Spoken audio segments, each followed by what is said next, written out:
Hey, baby, time to reboot and let's get going. What's happening here? Oh, we have so much to do this morning. It is unbelievable. Thank God I'm here. I couldn't wait to get in and be with all of you. Except Jaggy. Come on, man. Mellow out. A little early in the morning for your So anyway, I see in San Francisco radio they fired Alex Bennett. Evidently we were too wildly popular to keep him on the air. So he's gone. Bye, old man. Then, who else? We were kicking ass in the ratings all over the place, weren't we? Yeah. That's good. Yes, let me see that. Boston, 8.8.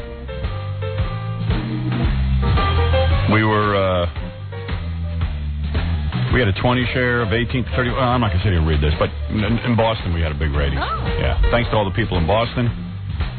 It's really good. For Alex Bennett, we'll keep my zipper at half-mast for the entire program today. Yeah, feeling real bad for him. He's the guy who goes around saying that I stole everything from him. Yeah, okay. Well, you just robbed him blind. Yeah. He has nothing left. He said as a little kid I would listen to him and I'd learn everything. Yeah, I'd learn bad radio.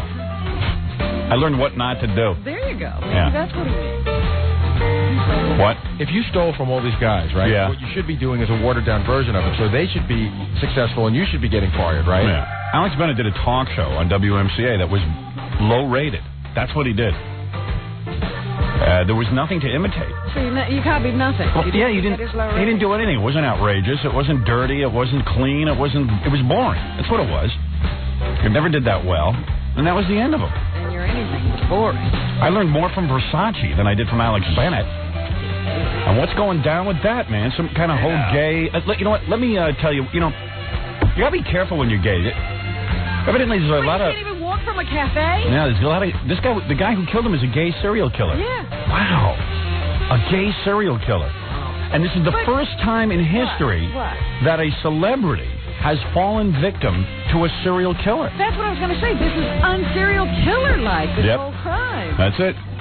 And evidently the guy's been on a killing spree, but the cops haven't been able to find him. But now that he killed Versace, they'll probably find him because his pictures are all over the place. Howard, is this the same guy that killed the guy in the cemetery in like the Pennsylvania area? Yeah. Is that the guy? Yeah.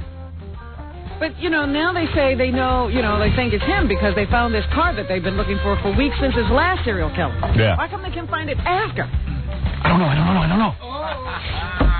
don't have the answer. Cops, get on the job. Go on, Barbara. I'm amazed when the cops can even just figure out one crime. I mean, it's hard. It's hard to figure out who's killing who. Serial killers, I mean, come on. It's not that easy. Evidently. And somebody better explain this to me. I thought serial killers had an M.O. No, they're a homo. No, homo M.O. That's what they have. All right, listen, let me take a break. We'll come back. We'll get into the whole thing. Yeah, I want to discuss this. I'll solve the Versace killings and everything else. And because, we'll do that. Everything I know about serial killers, I learned from Henry, Portrait of a Serial Killer. Right. They're random. I'm just thinking of all the gay guys we know that we have to warn. The gay serial killers out there. Well, apparently they've been warning the gays, and they didn't tell us. Yep. Somebody called Mark Harris, please. And I'll call Ralph.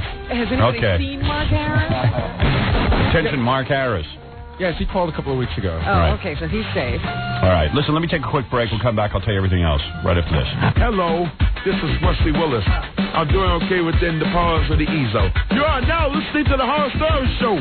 Rock and roll will never die. Don't let your demons shoot it down. I have another thing to say, too. It's fun going on a joyride. It's not fun going on a hell ride. Howard Stern! Howard Stern! Howard Stern! Yeah. Howard Stern! Quite a compliment. London, welcome to New York, parade. It's the official sports drink of the Olympic Games.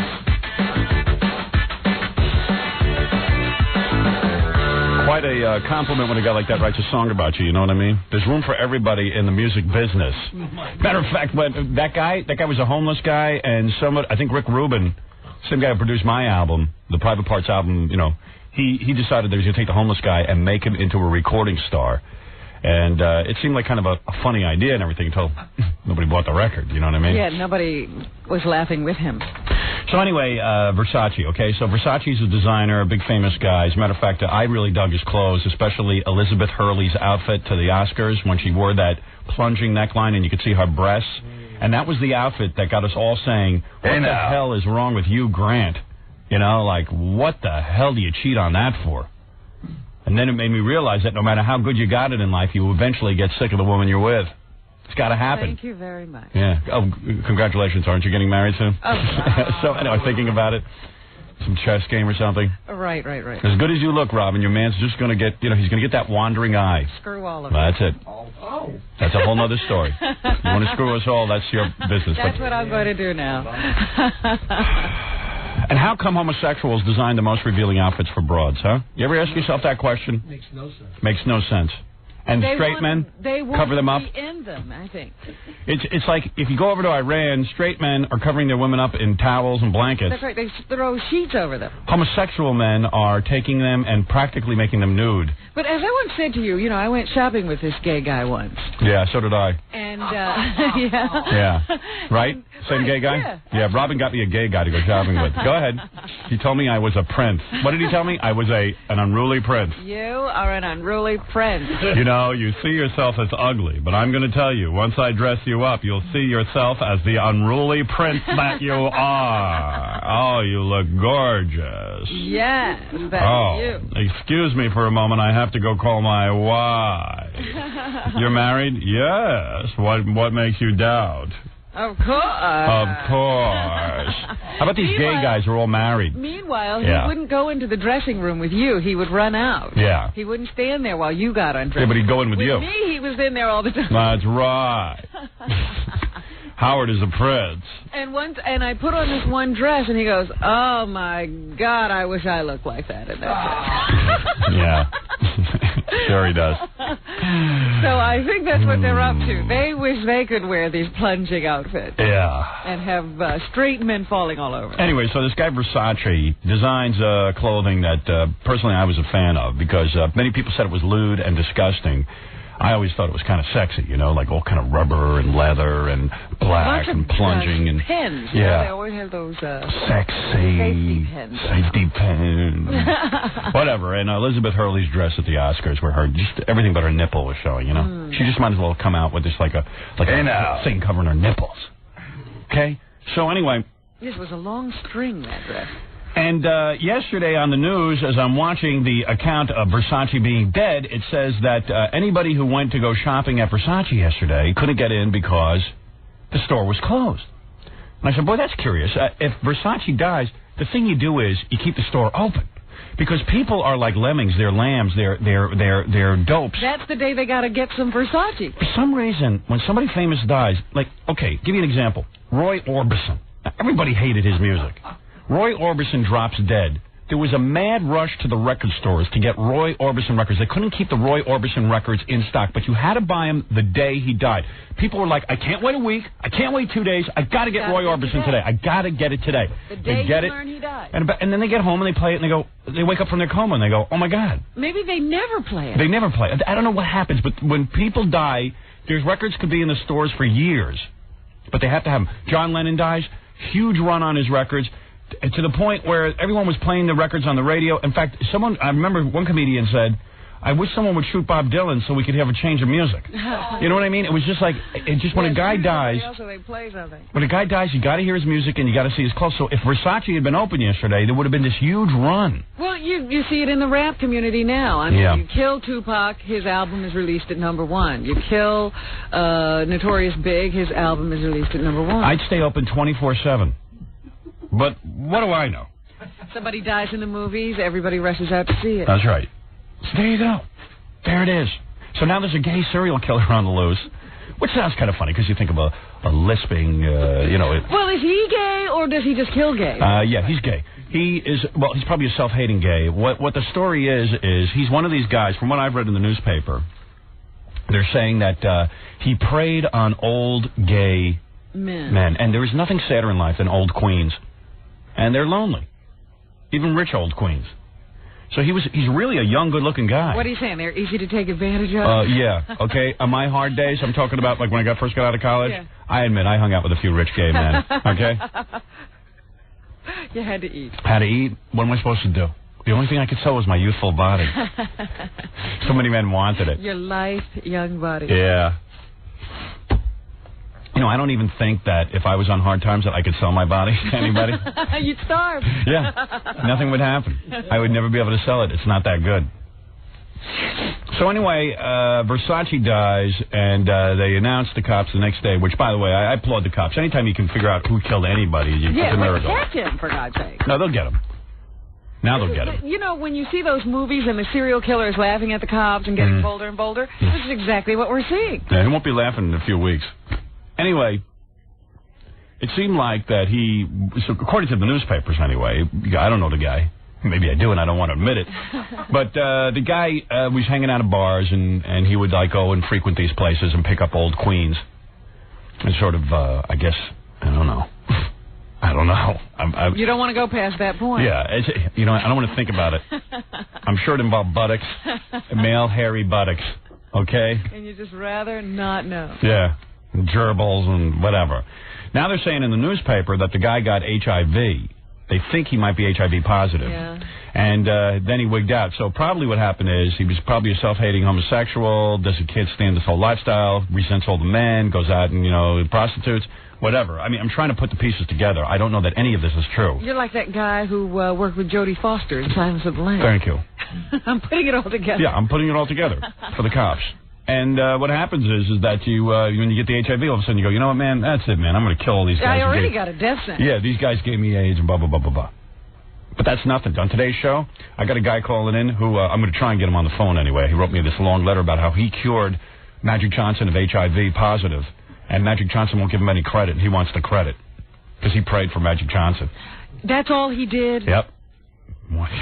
This guy, please. It's going to be great. It might be really good. Then there's that girl coming in. Remember 2 weeks ago we talked to her right before we went on vacation who got shot in the head and I told her to come by? Oh, the girl who's looking for a sugar daddy. Right.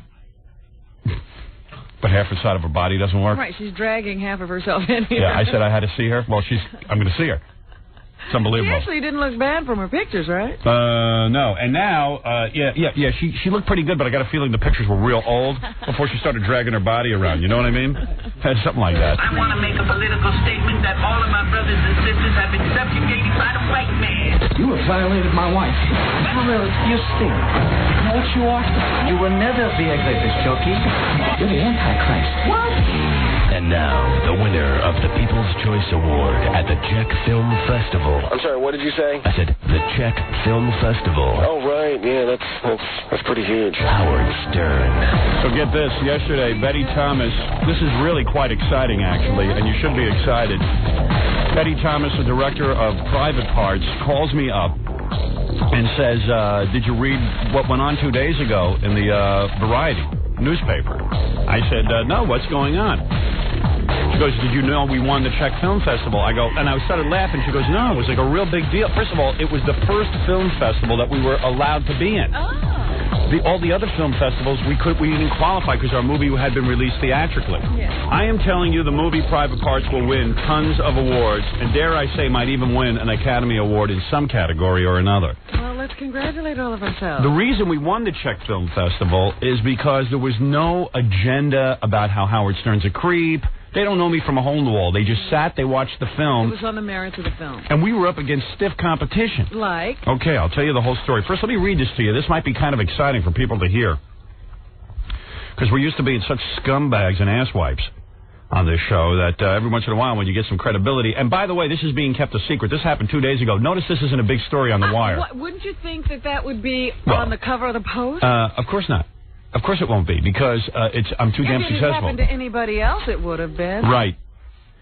Private Parts, Betty Thomas's Ribald? Ribald. Ribald? What is that? What's up with that? Private Parts, Betty Thomas's Ribald biopic of radio shock jock Howard Stern, which was also making its Czechoslovakian bow.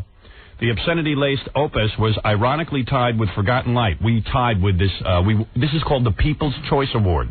Ah. This is the most popular award at the Czech Film Festival. It's not some political crap. Who watched the movie, though. Right. Not the so-called expert. Right.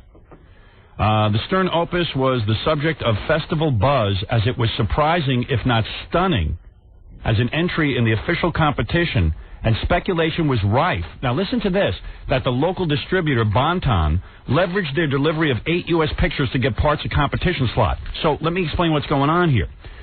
They didn't even want to put my picture in the competition, okay?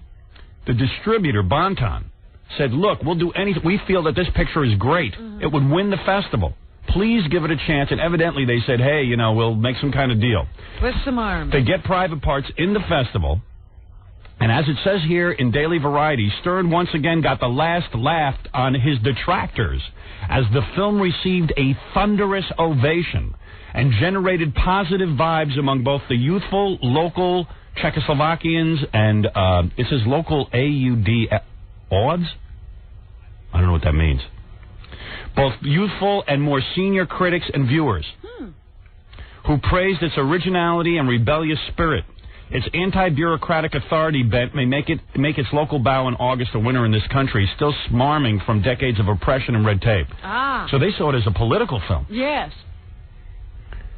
So we won the People's Choice Award at the Czechoslovakian Film Festival. Oh, I feel very good about that. You're damn right you feel good about it. And I'll tell you something. As long as in this country they can separate out, you know, we got great reviews, but then like a lot of people started writing articles about how the movie wasn't good because it made me into a nice guy and all this kind of stuff. Like, listen, either the movie's good or it's bad. Yeah, forget about what it's doing. Yeah, are you walking in? Are you laughing? Are you having a good time? Is it better than 99 3/4% of the crap they're putting out in Hollywood now? Yes.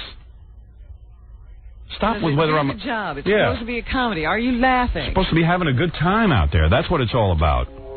You know that and I know it, Robin.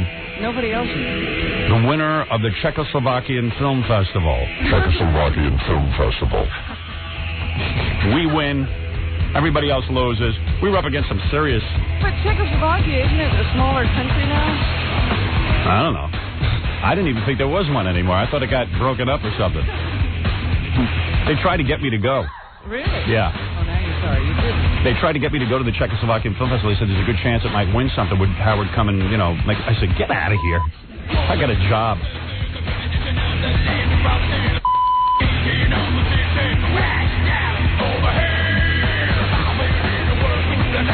All right, I'm going to take a few phone calls, all right? Here we go. This is kind of funny. Some guy just got, I think he's in a lawsuit with that guy in Minneapolis that we compete with. Tom Bernard? Yeah. Hey, this Jesse, how you doing? Hey, Howard, how's it going? Good. I'm not in a lawsuit yet, thankfully. I made a website goofing on Tom Bernard. He made up a website on the internet, you know, and I guess he's goofing on our competition in Minneapolis, who's in a terrible panic over there in Minneapolis, St. Paul. Well, he should be. Yeah, we went on the radio and exposed this guy for the fraud that he is.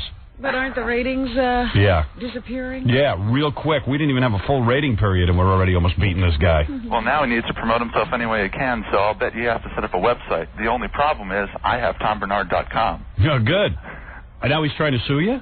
Well, I think the first thing he's trying to do is just trying to harass me, but the problem is that... well, what is he doing that he's harassing you? I got a letter from, I guess, one of his associates at ABC Broadcasting. And what does it say? She's saying...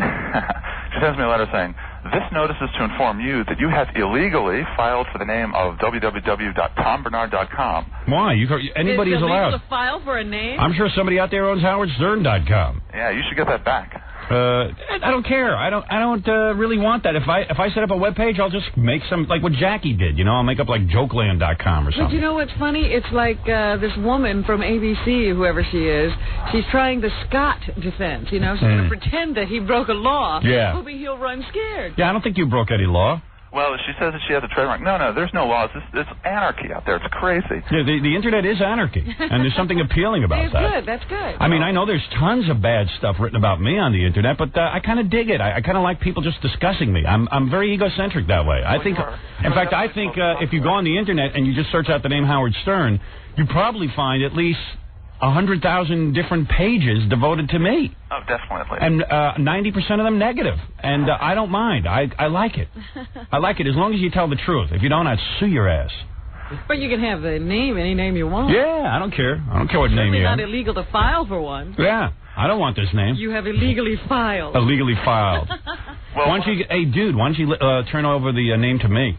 I will certainly do that anytime you want, Howard. Yeah, turn it over to me, and I'll own the name. They'll have to come to you. And you know what I'll call my website? www.tombernard.com, and I'll start a website. Let's put up a webpage, and we'll talk about what an asswife he is. Well, you know, I think it pretty much says that itself. Hey, wait a second. I'm going to set up a webpage. You give me the tombernard.com thing. I'll get one of my IBM buddies like Jeff Schick to put together a webpage, and you'll just go on it, and it'll just talk. Every day it'll just have a different word, like, scumbag. Yeah, Tom Bernard word for the day. Yeah, the word is Tom Bernard is a scumbag. And then it'll just you'll go on there, and then that'll be his webpage. That's pretty much what it says now. Yeah, and then we'll say, hey, everybody, go on tombernard.com.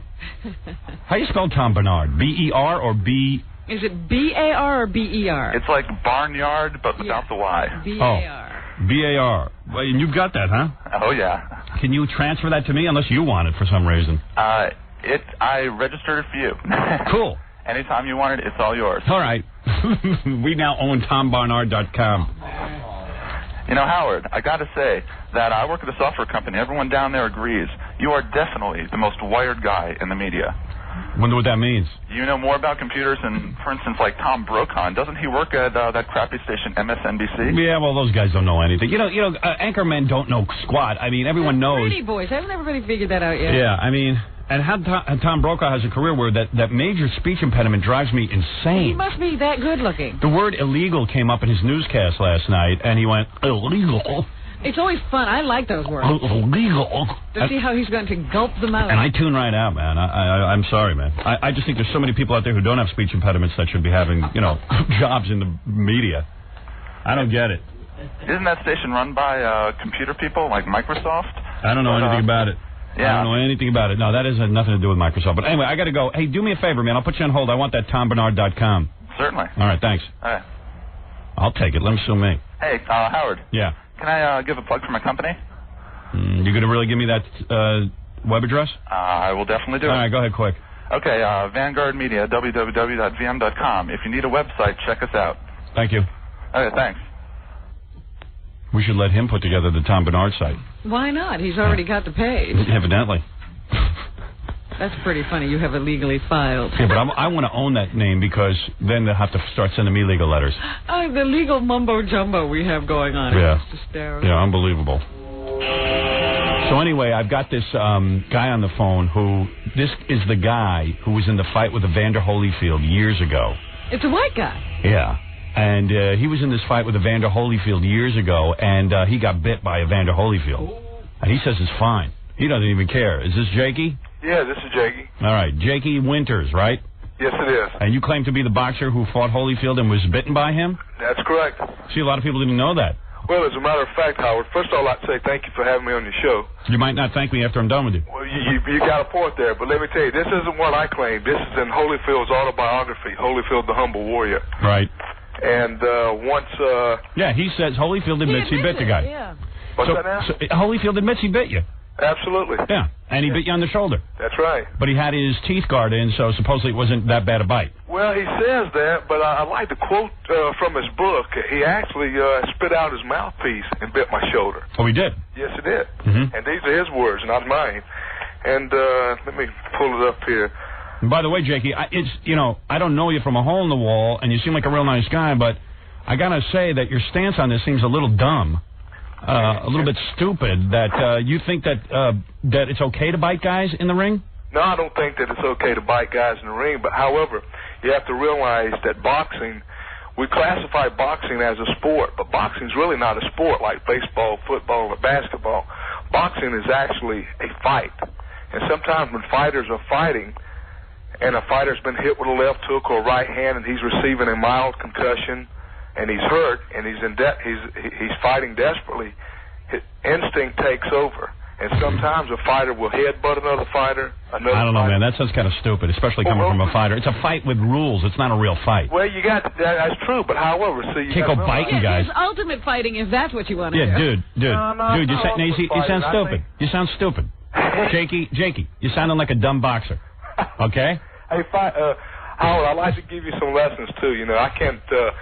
No, I don't want to. You know what? I see guys, getting lessons in boxing and stuff. I know that's not my sport. Look at me. I look like Ichabod Crane or whatever that guy's name was, all right? I look like the Scarecrow. Yeah. I'm not going to be a great boxer. I don't have the arms or the build for it. I'll stay away from that. I can't even swim without getting injured. Howard, with your height, you'd have a pretty good left jab. You'd be able to keep them away, just like Muhammad Ali did. All right, Jakey. So Thanks, man. Take a few lessons now. All right, thank you. You can handle yourself. When you're up there with the brothers and they're giving you a hard time, right. You need to be able to handle yourself a little bit. All right, thank you, Jakey. Thank you very much. He did beat Holyfield, didn't he? That's right. You beat him, right? That's right. So do you think you could beat Tyson? Well, I tell you what, for $30 million, Howard, I'd fight both of them on the same night. How come this guy beat Holyfield and then he disappears him? Holyfield's a great fighter. I don't understand. Holyfield obviously got better. Well, the thing is... And what are you saying, Jakey got worse?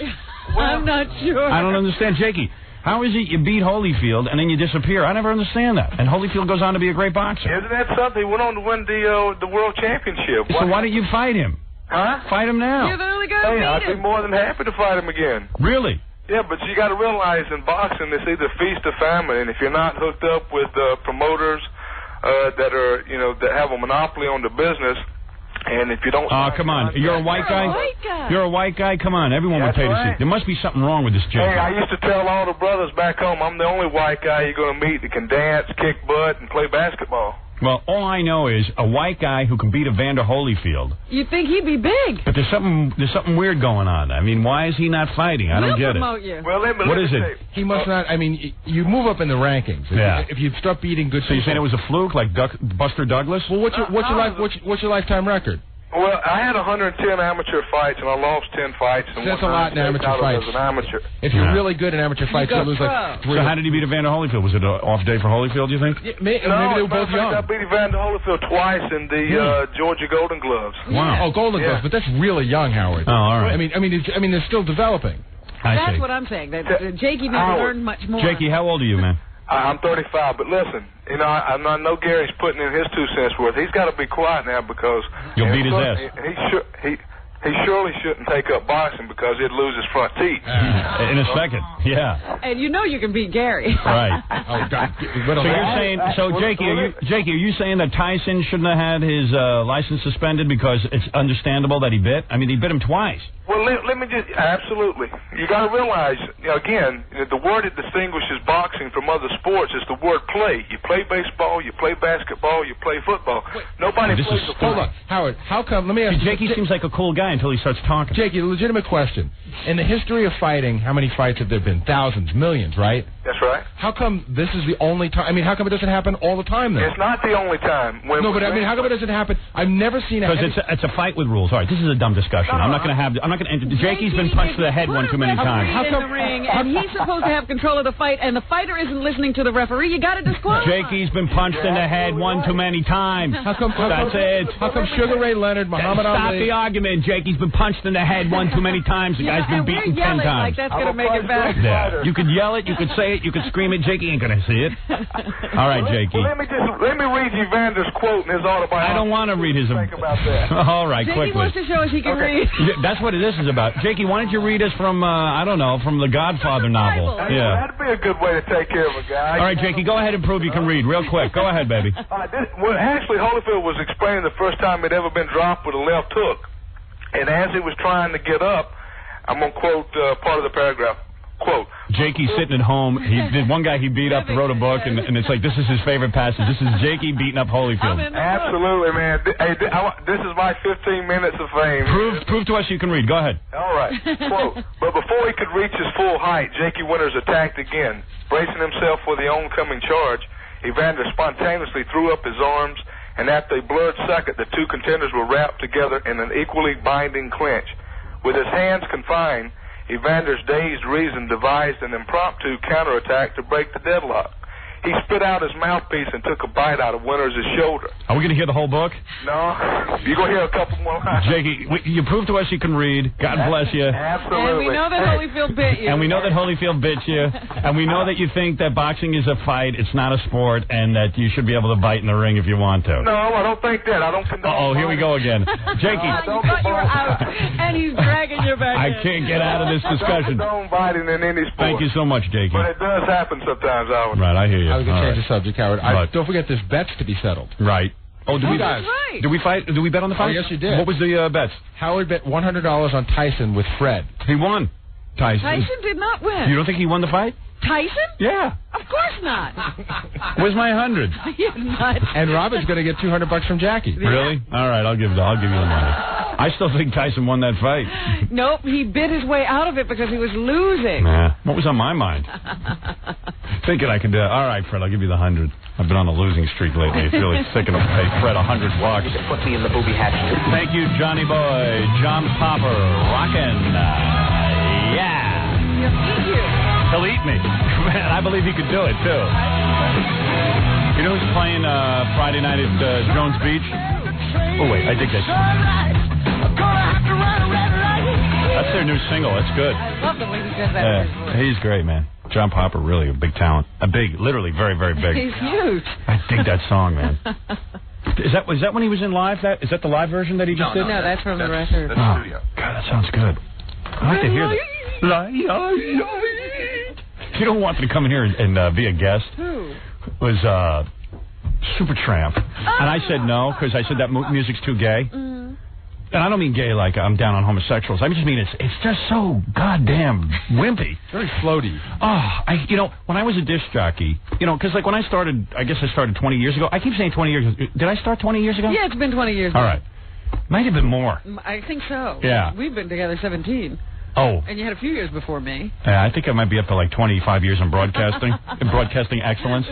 So I used to have to play Supertramp records. And I mean, literally, I would want to kill myself. I remember you were still playing him when we were at NBC. Yeah. And you always used to cringe whenever you had to put on Super. I hated being a disc jockey. I hated playing records because I knew I was better than the records. I mean, no offense to these musicians, but I can get bigger ratings being me. Especially Supertramp. Huh? Yeah. Yeah. And then, if NBC was playing it, it really sucked. So Gary goes, you want Supertramp? Because Gary tells me everything that goes on. And I said, oh, man, unless I could beat the crap out of them. What are they doing? Are they putting out another record? Yeah, they're working on something. They're in town. They were coming tomorrow. They perform live. Wait, let me hear this. Yeah, they're coming into town. Yeah, they're in town now.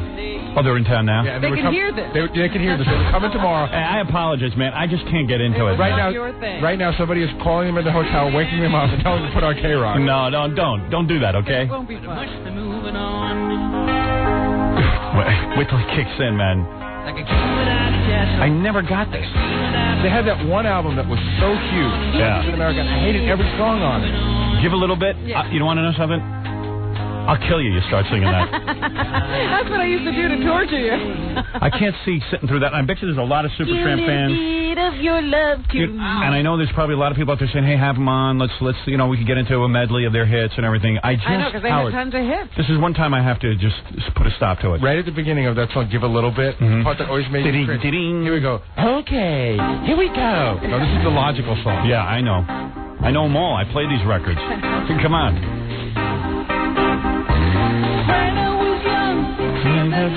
So logical, Nicole. Do we have the lyrics? Because I want to sing. Magical. I bet you Versace was... a Supertramp fan? Yeah. I bet you they were playing this when he got it. Oh, man. First of all, these gay guys are always having these gay parties. You were saying that Versace might have known this guy and met him at some gay party. He used to have parties, yeah. What do you open your doors up? Gay guys always open up their doors. Old queens are pathetic. He used to go to clubs, and he'd have the back room, and if you could get into the room with Versace, it was a big deal. Yeah. Well, that guy got into the back room. Serial killers got into the back room as long as they were good-looking. This guy was a good-looking guy who preyed on old queens. According to what I'm reading. Well, they don't know that Versace had, what his contact with the guy was prior to. Oh, boy. Here's Supertramp. Right, bloody well right.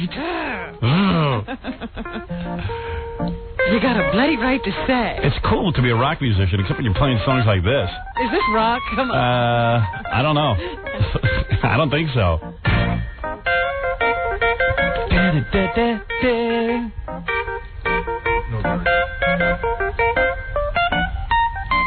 Cute bunch of guys. Are they?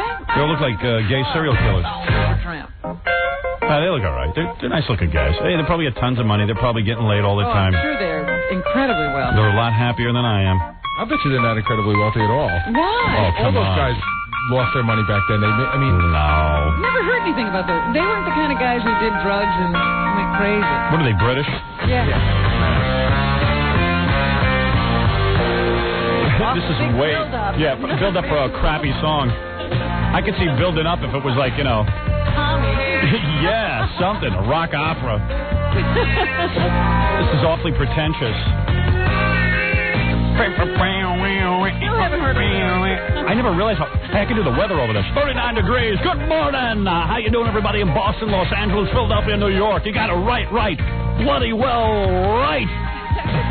Coming at you, Cousin Howard with you. We got a great morning for you. Going to be beautiful weather today. Hey, how about that weather yesterday? Over 100 degrees. My God, my balls were sweating. I couldn't believe how hot it was. Right. Bloody well right. I'm on acid.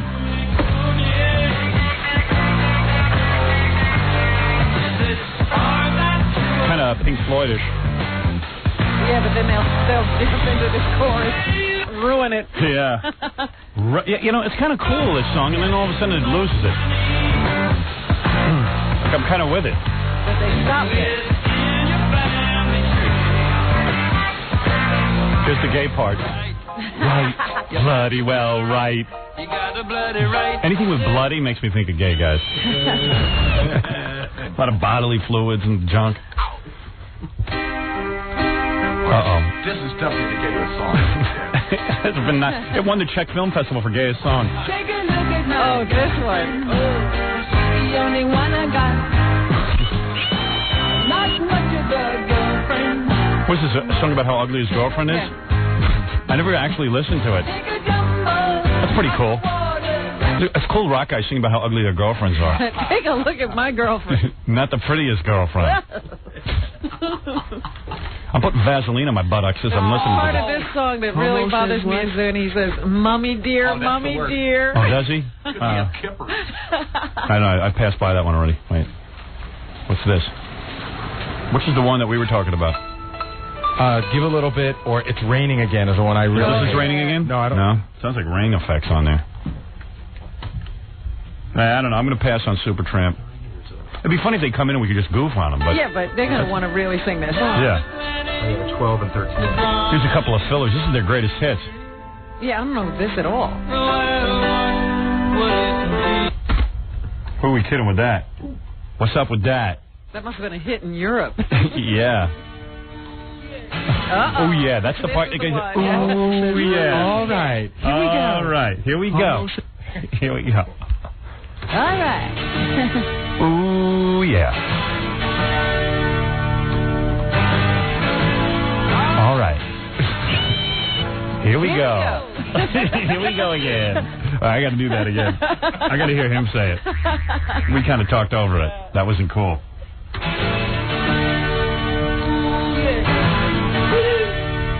If any homosexuals want to call in and defend this music, feel free. I'll debate you. Actually, gay people wouldn't even like this. They like dance music. This is when they're mellowing out. Yeah. After a good session. Yeah, right. Bend over a little bit.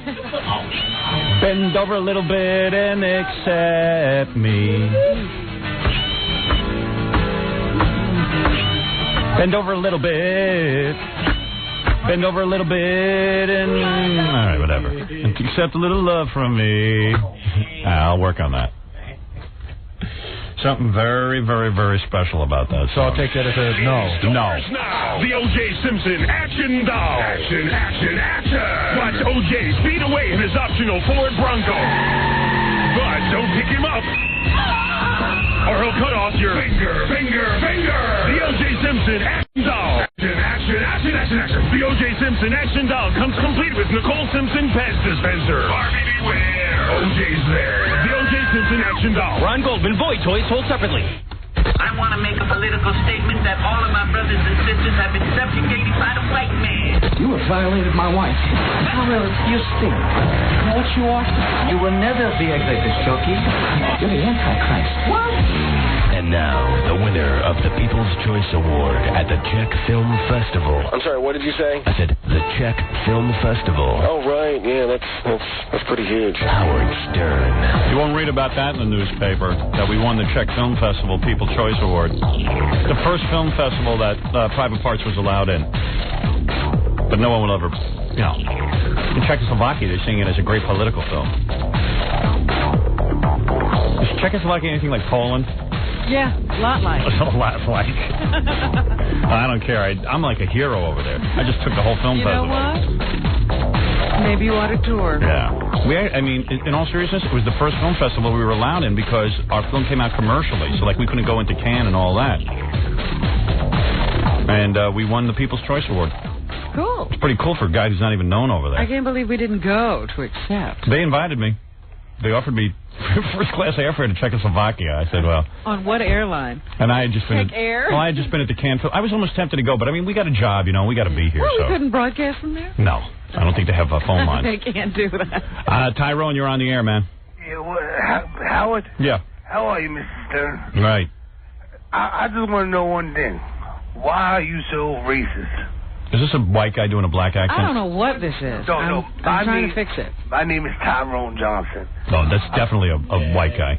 There's no black guy really named Tyrone Johnson. My name... Tyrone Johnson, get it? Listen, I'm a 58-year-old black man. Yeah. Don't tell me I'm not a black man. I'm telling you ain't a black man. I'm a black man, Howard. And you racist, and I saw your butt cheek. Whatever, your video and with the KKK guy. Butt bongo. Butt bongo. Right. And why are you always watching all this racist stuff? He's got to monitor it. I just want to know why, Howard. All right. Anyway, I say that's a white guy. Yeah, I think so. Okay? Bad accent. You know. Call me intuitive. Joyce Brothers sounds more black than you. Bobo, go to it. Yeah, what's happening, Bobo, on the line, man? What's happening, Bobo? How much? Listen, Howard, you have roughly 3 years remaining on your contract. You know, I was laying in bed last night talking to my wife, and I was moaning about having to get up early and how I hate it, and, like, you know, I just can't stand getting up early. I dig this job. 2 days. Yeah, I mean, I dig this job. I dig all the people who listen to us. I'm on a mission. Everyone knows that. People say to me, why are you still doing radio? I mean, I could give you my whole treatise on why I'm still doing this. Guys are ripping me off left and right. I have to go into towns where people think I'm ripping off the local DJ. That's ridiculous. I mean, I'm fighting an upward battle all over the country. I'm out there trying to do my thing, and the only thing I ever tried to do was make people laugh in the morning at the most miserable time of their day, and I'm persecuted by the press. I've got religious groups all over my ass, and I don't care. That part of it I can handle. I just can't stand getting up early in the morning. I mean, it just sucks. There's just no two ways about it. I'm like a baby. I kiss my kids goodnight, and I go to bed at 8 o'clock at night. It's absurd. So do you see yourself staying aboard for another 4 years? Do I have 4 years left? I said to my wife... You said at the beginning that you thought there were 3 years left. You promised there were 3 years left on our contract. Do you know how many years are left on our contract? I thought we were working without a contract for a year. Yeah, no, but we were under... In other words, that was the year of our contract, our new contract. So then that was the first year. Right. Last year was the second year, because right. that's when we signed. So this is the third year. Oh, really? Oh, that's not so bad.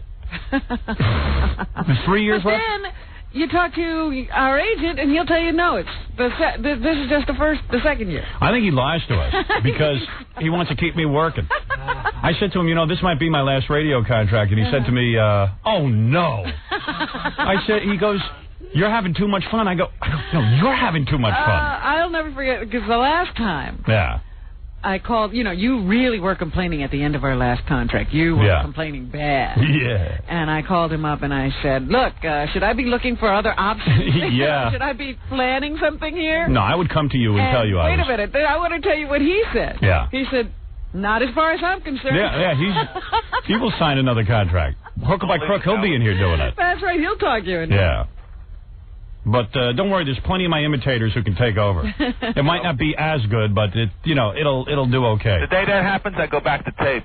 Well, whatever. You'd be surprised. We're going off the air. We're going off the air in Dallas. I mean, we literally are going off the air in Dallas. I think it's the first week of September. Yeah, why is the station committing suicide like that? Well, it's a long story. I've gone into it a couple of times. When an insurance company buys a radio station, they don't care what the audience likes. They're just going to buy it as an investment, a long-term investment. I've got an article, Al Brumley's article out of the Dallas News, and literally they quote the guy who owns the station as just saying, you know what, we can do fine with a small audience.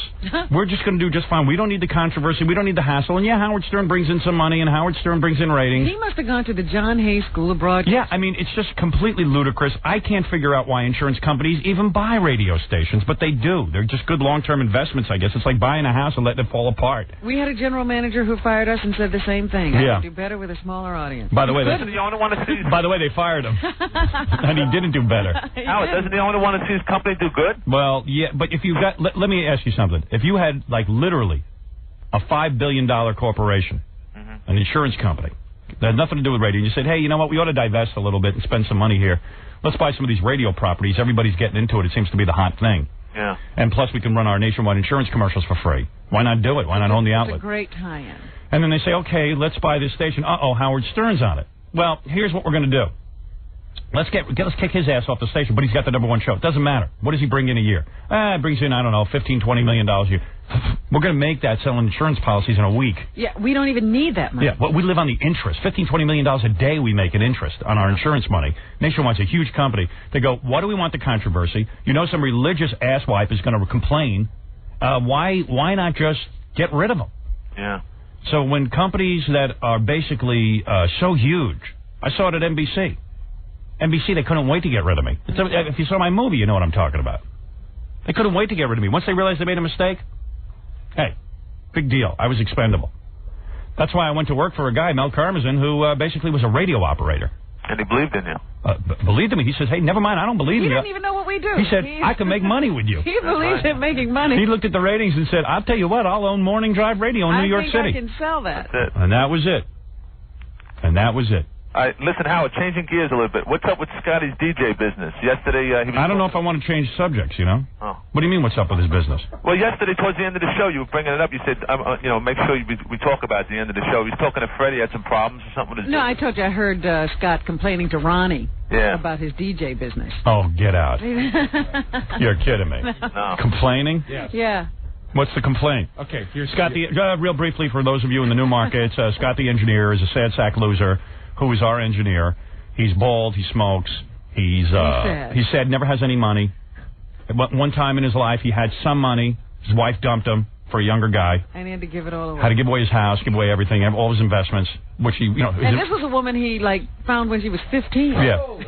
he I don't know, somehow he snagged a really hot piece of ass when he was 50. She was 15 years old, he was 40. I wonder what, if you ask Scott, what's the greatest thing that ever happened to him? I think snagging the 15-year-old piece of ass. Yeah. Well, here he is. It's so sad even when he walks in. He's so downtrodden. And now he's trying to be funny. Well, he's got a big announcement also. Oh, okay. Wait for the right moment to go perfect. When you smell smoke, you know he must be near. Scott the engineer. I love that. All right, so... Well, here's what I heard him talking to Ronnie about. I walked by, so Ronnie had a block party, right? Mm-hmm. And they hired a DJ.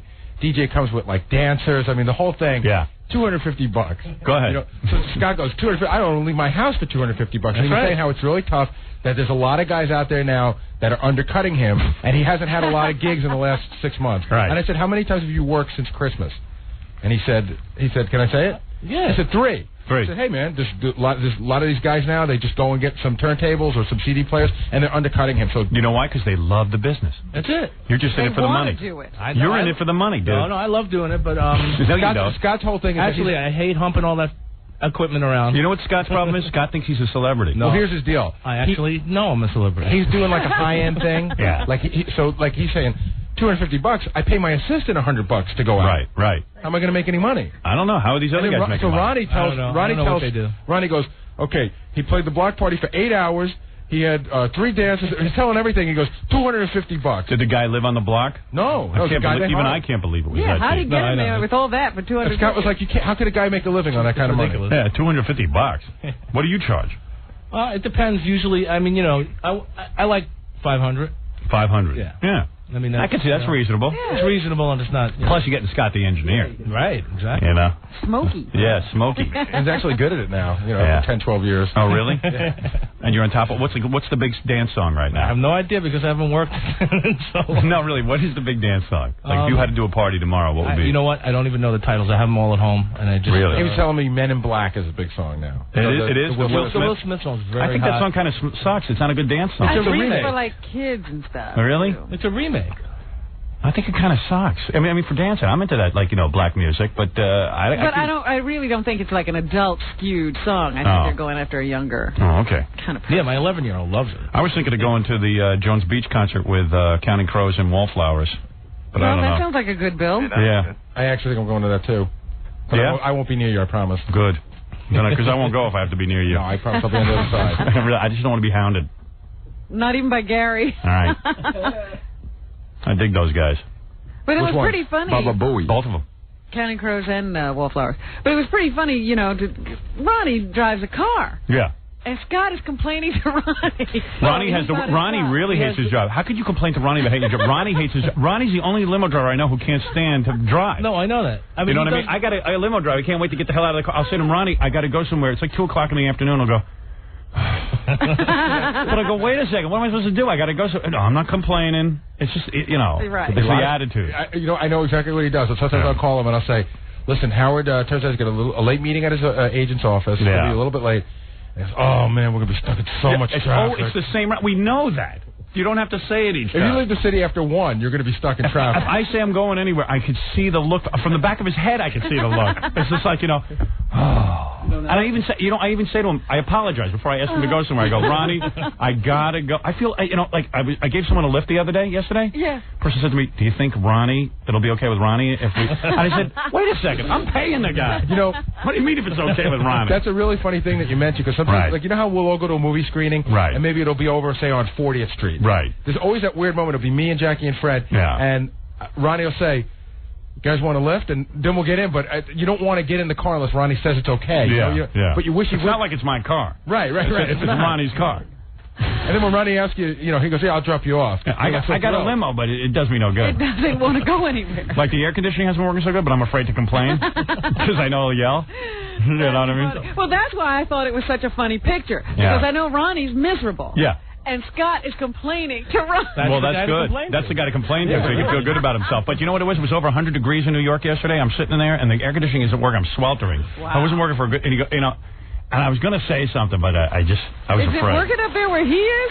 No. But then I finally said, gee, it's kind of hot back here. He goes, everyone's having trouble with their air conditioning. Oh. I thought he bought a new limo, Ronnie. What? Didn't he buy a new limo? I don't know. Yeah, I mean, 2 years ago. Every couple of years he gets a new one. Yeah. Howard, you should consider yourself lucky, though, because I know Ronnie's pretty tight-lipped. Yeah. And I met a guy who is a limo driver for a, Fortune 500... And he blabs too much? A major celebrity. Yeah. Head of a Fortune 500 company, and he tells me everything. Really? And he knows what I do. Yeah. Ronnie's good that way, man. Yeah, he keeps his mouth shut because he's miserable. He's too tired to talk. But I understand the conversation started off with NASCAR. Races with Ronnie. Scott the engineer and Ronnie are two losers. You know, Ronnie hates driving. He drives for a living. So what does he do? I give him 2 weeks vacation. Drives to Indiana or something. You know what I mean? I go, why don't you just sit home? I hated driving. Yeah. What are you doing? What are you driving to? And then he goes to see cars. He goes to car shows. Yeah, and then he gets in his car, and I give him an opportunity to drive, and he's miserable. The greatest weekend he and Scott ever had was the guys at Prodigy sponsor a car in NASCAR. Yeah. So they let him go all the way to Pennsylvania, in the middle of nowhere, on a Saturday, so they could be in the pit. Yeah. Scott and Ronnie get to be in the pit. So Ronnie drove. It was awesome. Ronnie hates driving. On the weekend, he drives all the way to Pennsylvania so he can sit in a pit, watch other guys drive. Yeah, that's where they gas the car and do all the tire changes and everything. What good is that? So I called Ronnie over the vacation. I said to him, hey, dude, why are you driving to Indiana and stuff? Why don't you sit home? Yeah, So he sits home. What does he do? He built a deck. Sits out on his deck the whole day to watch. He had the TV out there. He's watching, I don't know, U.S. Open or whatever the hell it was, or whatever it was, the British one, the equivalent, the Wimbledon. Hey, he's watching that and everything, and he's out in the hot sun. He gets sun poisoning. Oh, he burns his legs into 3rd-degree burns or something. Kidding? No. Let him stay in the car. He's like, that's what I said. Get back in the car. He'd have been better off in the pit. Right. Imagine a whole festival like Lollapalooza, except instead of music, you have Ronnie and Scott complaining about their jobs. Great. Yeah. I thought that was hysterical. Yeah, and I mean, I'm paying him to be in the car, but I don't know. Then I even said to him one time, I said, why don't you get a second driver? So if I stay past 1 o'clock in the city... You can spell yourself. You can get out.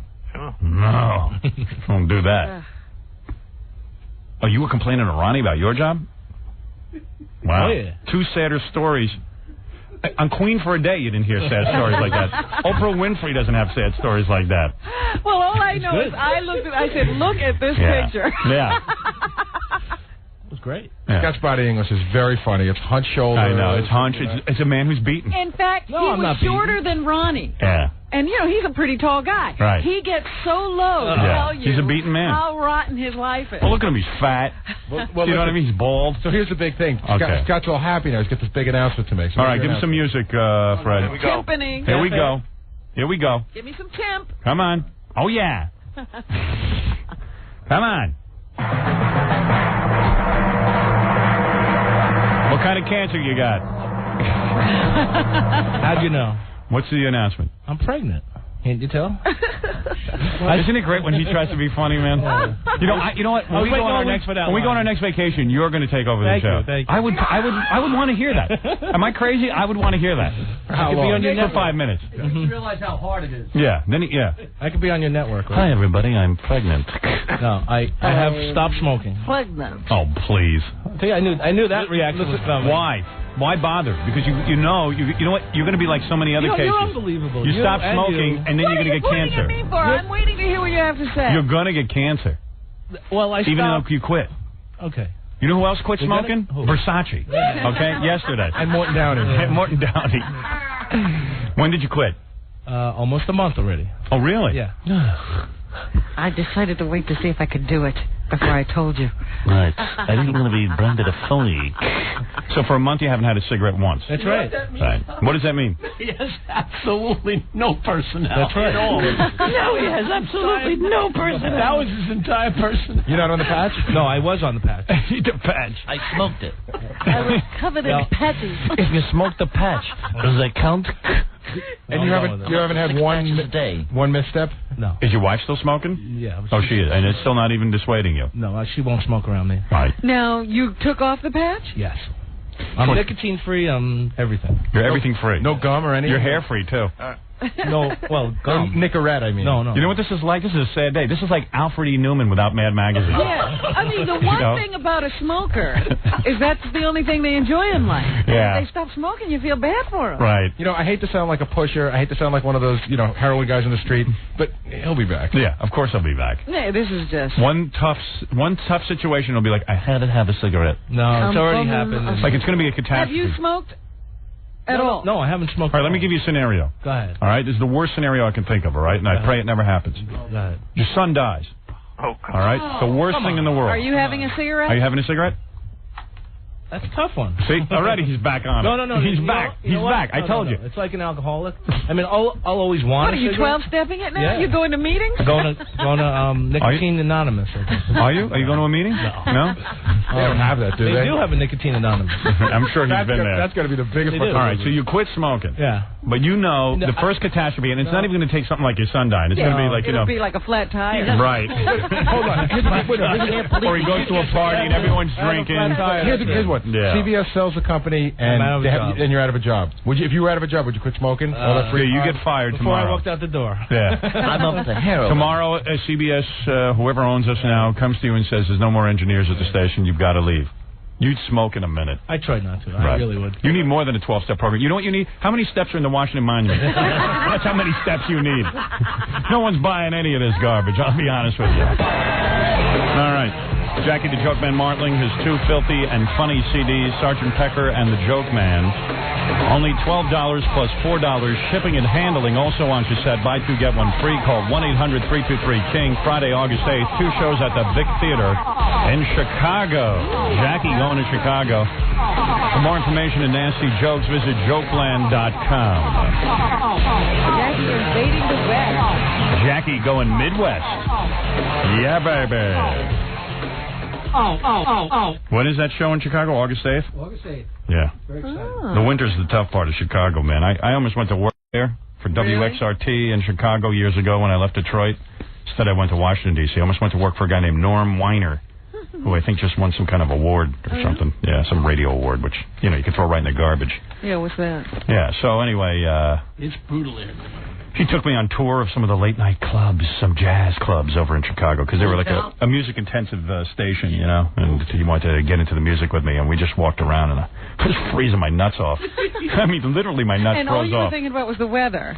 Yeah. Saying, I can't live here. Yeah, I was just like, whoa, I can't take it, man. I'm skinny. I mean, you're like me. When they took me to Minneapolis in the summer and it was freezing, there's no reason for me to stay here. Speaking of Minneapolis, here's our program director, Andy Bloom, in Minneapolis. Used to be our program director in Philadelphia. He's back with the company, sort of, in a way, because he's working in Minneapolis. Oh, that's right. He's working with us anyway. It's part of our network, anyway. Yeah. And Andy wants to tell us about the ratings in Minneapolis. Tom Barnyard, who ripped off my personality, is now experiencing some displeasure, I understand. Good morning, Howard. Good morning, Robin. Good morning. It's like 95 or 100 degrees here, so it does get hot in Minneapolis. Right. So, did you hear the excitement while you were on vacation?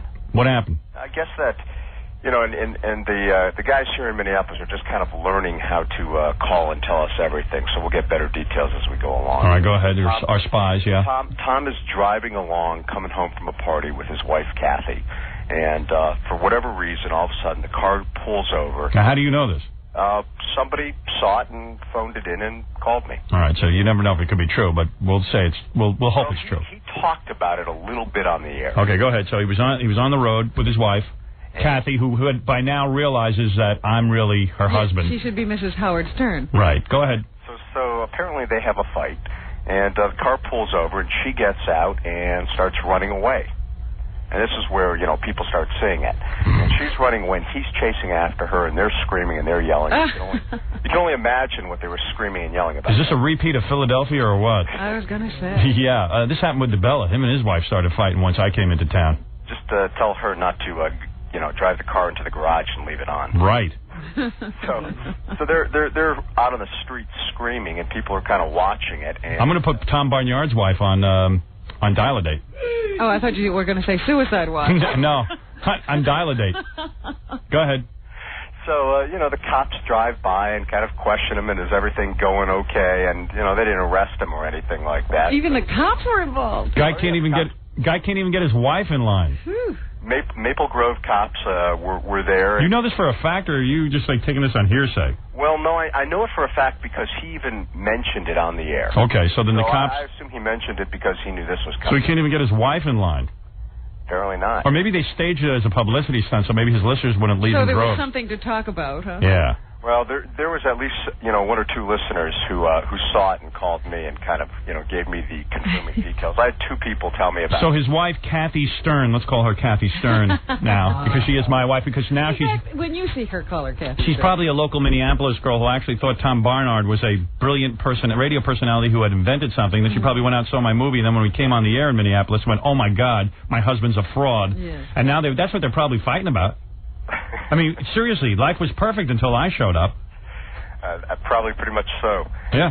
Then the other thing I needed to tell you was last time we spoke about ratings, I hadn't, pulled apart the months and figure it all out. Right. This is 1 month in now. 1 month among persons 18 to 34. Go ahead. He had a 23 share. Normally he has about a 33 share, so he was down about 10 points. Oops. His lowest rating that I can find. Oops. The radio station that you're on, when it was, a country station before, had 4 and 5 and 6 shares consistently, going back about a year. Go ahead. First month on the air, 16.5 share. Yeah. Well, there you go. So we picked up the 10 points that he lost. It's almost exactly the same. It's perfect. Oops. So we're at a 16.5 and he's at a 23? That's right. There's not a lot of space there. Is that in 1 month? That's 1 month. And you got to figure in 1 month, half the people haven't even heard of me yet, and they don't even know I'm on the dial. Exactly. So it's going to be so brutal when he gets chased out of town. We're not going to be happy till, just like DeBella, he's off the air, and he has to come down here. Remember when DeBella came in here and had to ask me for a job? I certainly do. That's what Tom Barnyard's going to have to do, and I will. You know what? I'm going to tell his wife this. When she divorces him, which she will, she come down here, I'll make love to her. And I don't even care if my wife divorces me. Wait a minute. I'm going on. Love to her. I will make love to Tom Barnyard's wife. I'll go to third base, okay, and she can just sodomize me. Your wife will be okay with third base and sodomy? I don't care. I'm not consulting my wife on You're this. not going to ask? I want to have sex with the wife of a competitor. Oh, dear. I've decided I want that kind of blood on my conscience. I mean, this would be the one. Because I'm already going to hell, so I might as well go all the way. Yeah, you might as well go for a little. Right.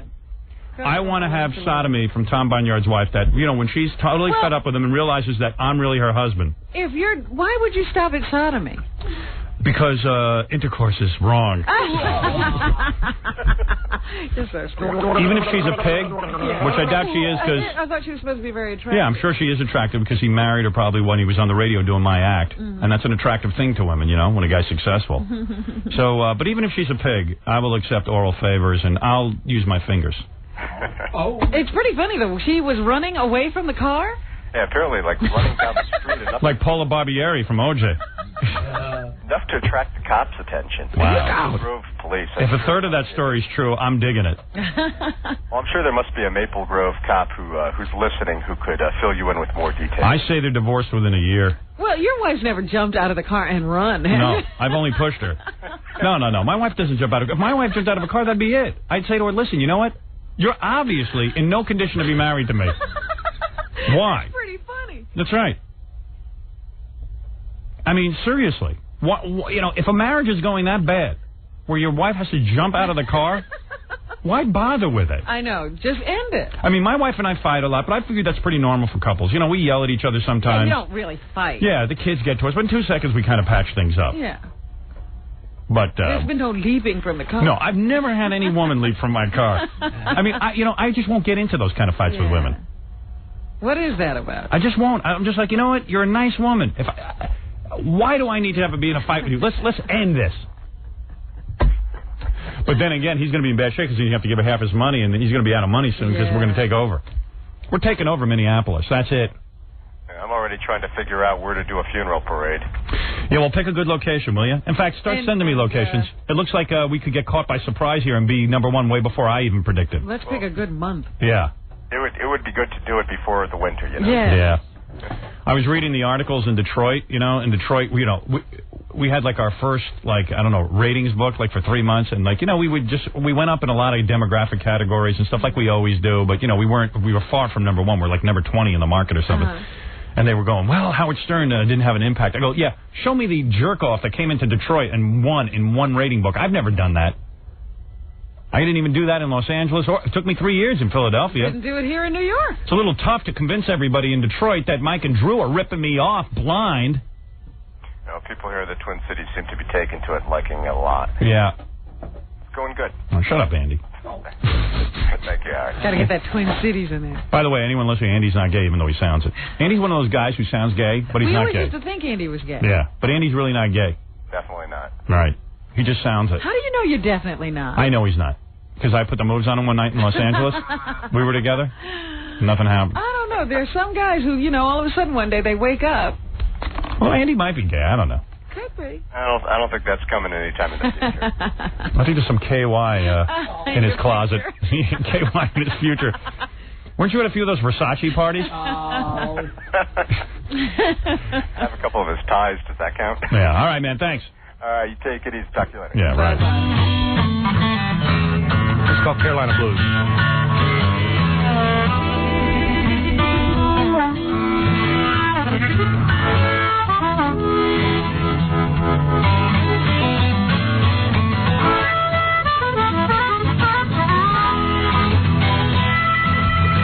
John Popper live in our studio.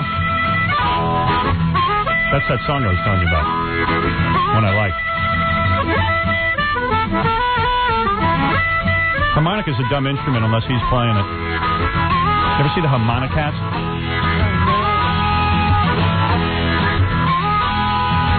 I know Jackie's a big Harmonicats man. Try to make a train of sunrise. I'm gonna have to run a red light.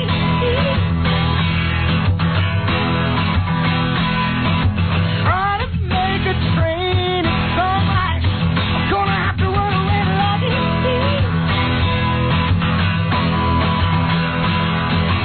Angry with my Carolina. Girl kept me up all night. Do you like that? I love it. Yeah, it's pretty cool.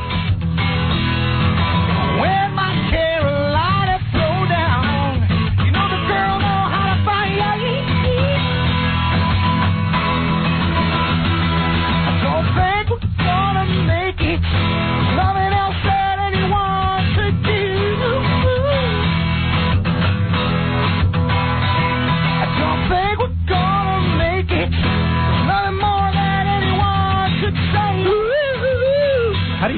I almost got to feeling. You know, maybe it's good he's fat, because he's like Luciano Pavarotti. Like, maybe you got to be fat to sing like that. I was just thinking the same thing. Maybe he won't sound on the right.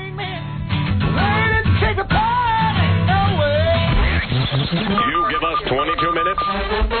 Old crow. We'll break balls for 22 minutes. Don't call me an old crow. What are you, an old bird? And don't you insult me. I'll sue you. Howard. Don't you insult me. I'll sue you. As long as we're going through this, you know, the guy in Minneapolis having a meltdown. There's some guy called King of All Bathrooms. Is this you, dude? Yeah, all right. This guy's legit. He put up a Tom Bernard's a fraud poster in Tom Bernard Station's bathroom. Really? Yeah, that's good work. Actually, it was the private parts poster. Oh, was it? 4 of them. And then what'd you write on it? Tom Bernard's a fraud? No. Then I had a T-shirt that said Tom Bernard is fraud. How do you get into the bathroom to hang up a private parts poster? I don't know if I want to say. Yeah, maybe it'll blow your cover. Yeah, I read exactly.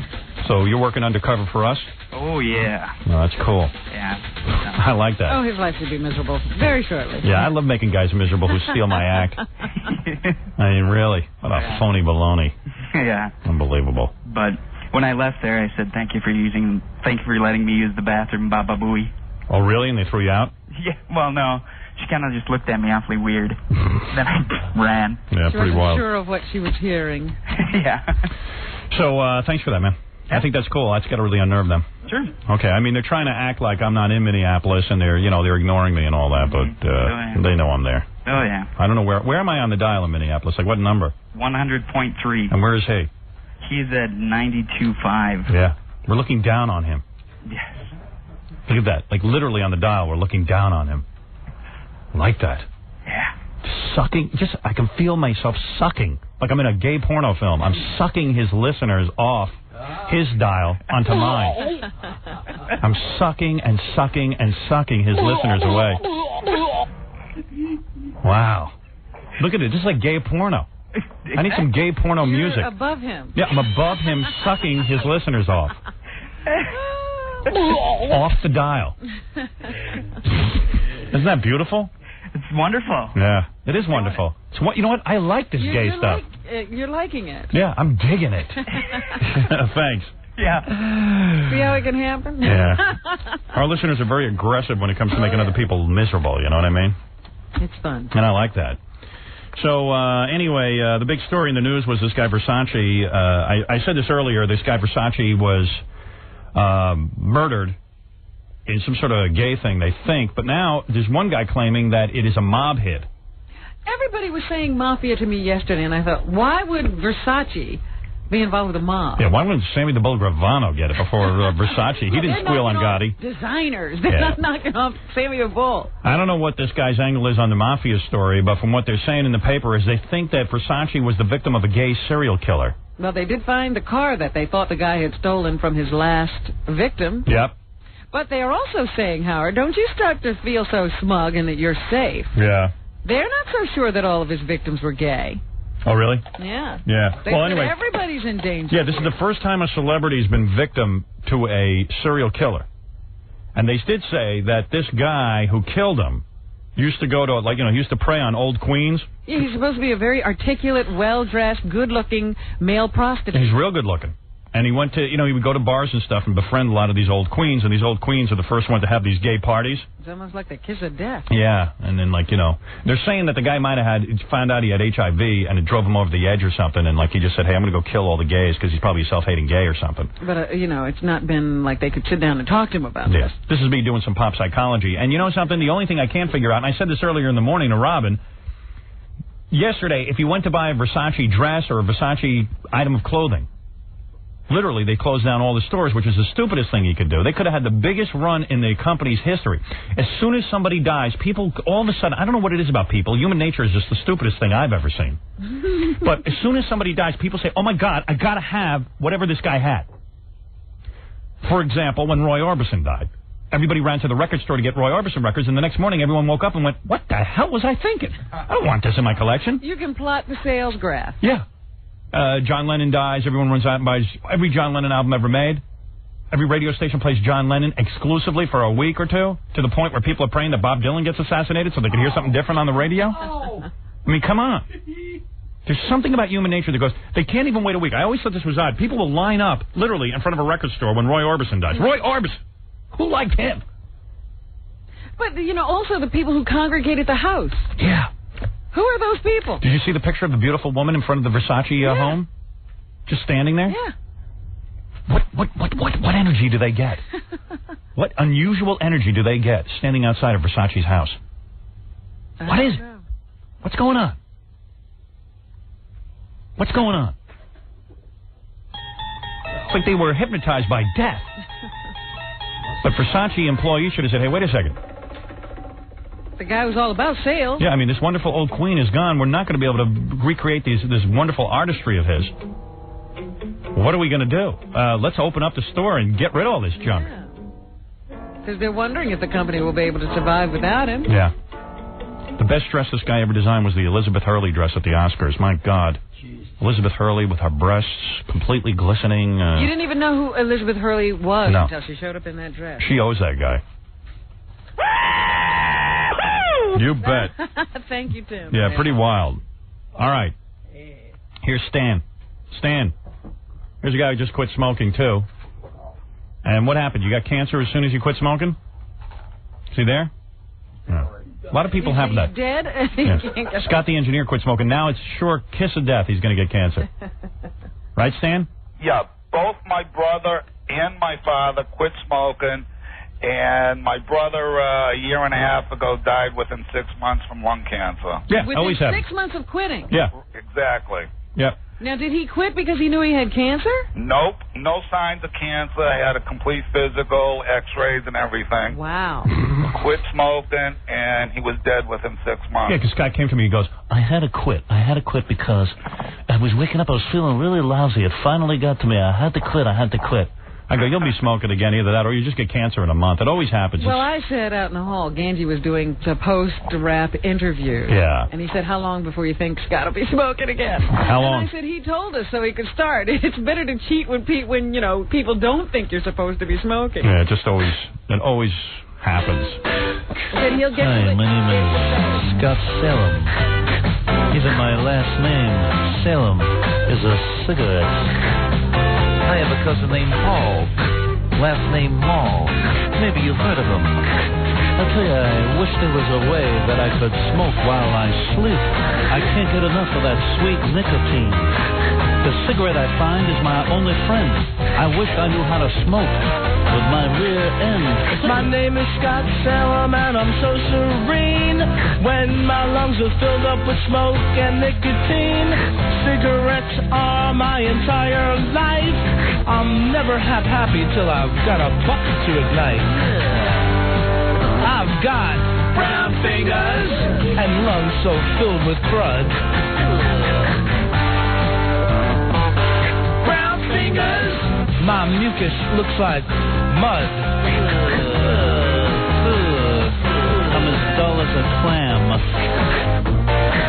I'm a loser's loser. Doesn't matter if it's cold or hot. You could probably pave a road with all the tar in my snot. I've got no will to live and not much self-control. If I got throat cancer, I'd be smoking through my blowhole. I've got brown fingers. My lungs are filled with crud. Brown fingers. My mucus, it looks like mud. Sitting here with a razor blade, chopping up tape, missing all my hair, like my head's been raped.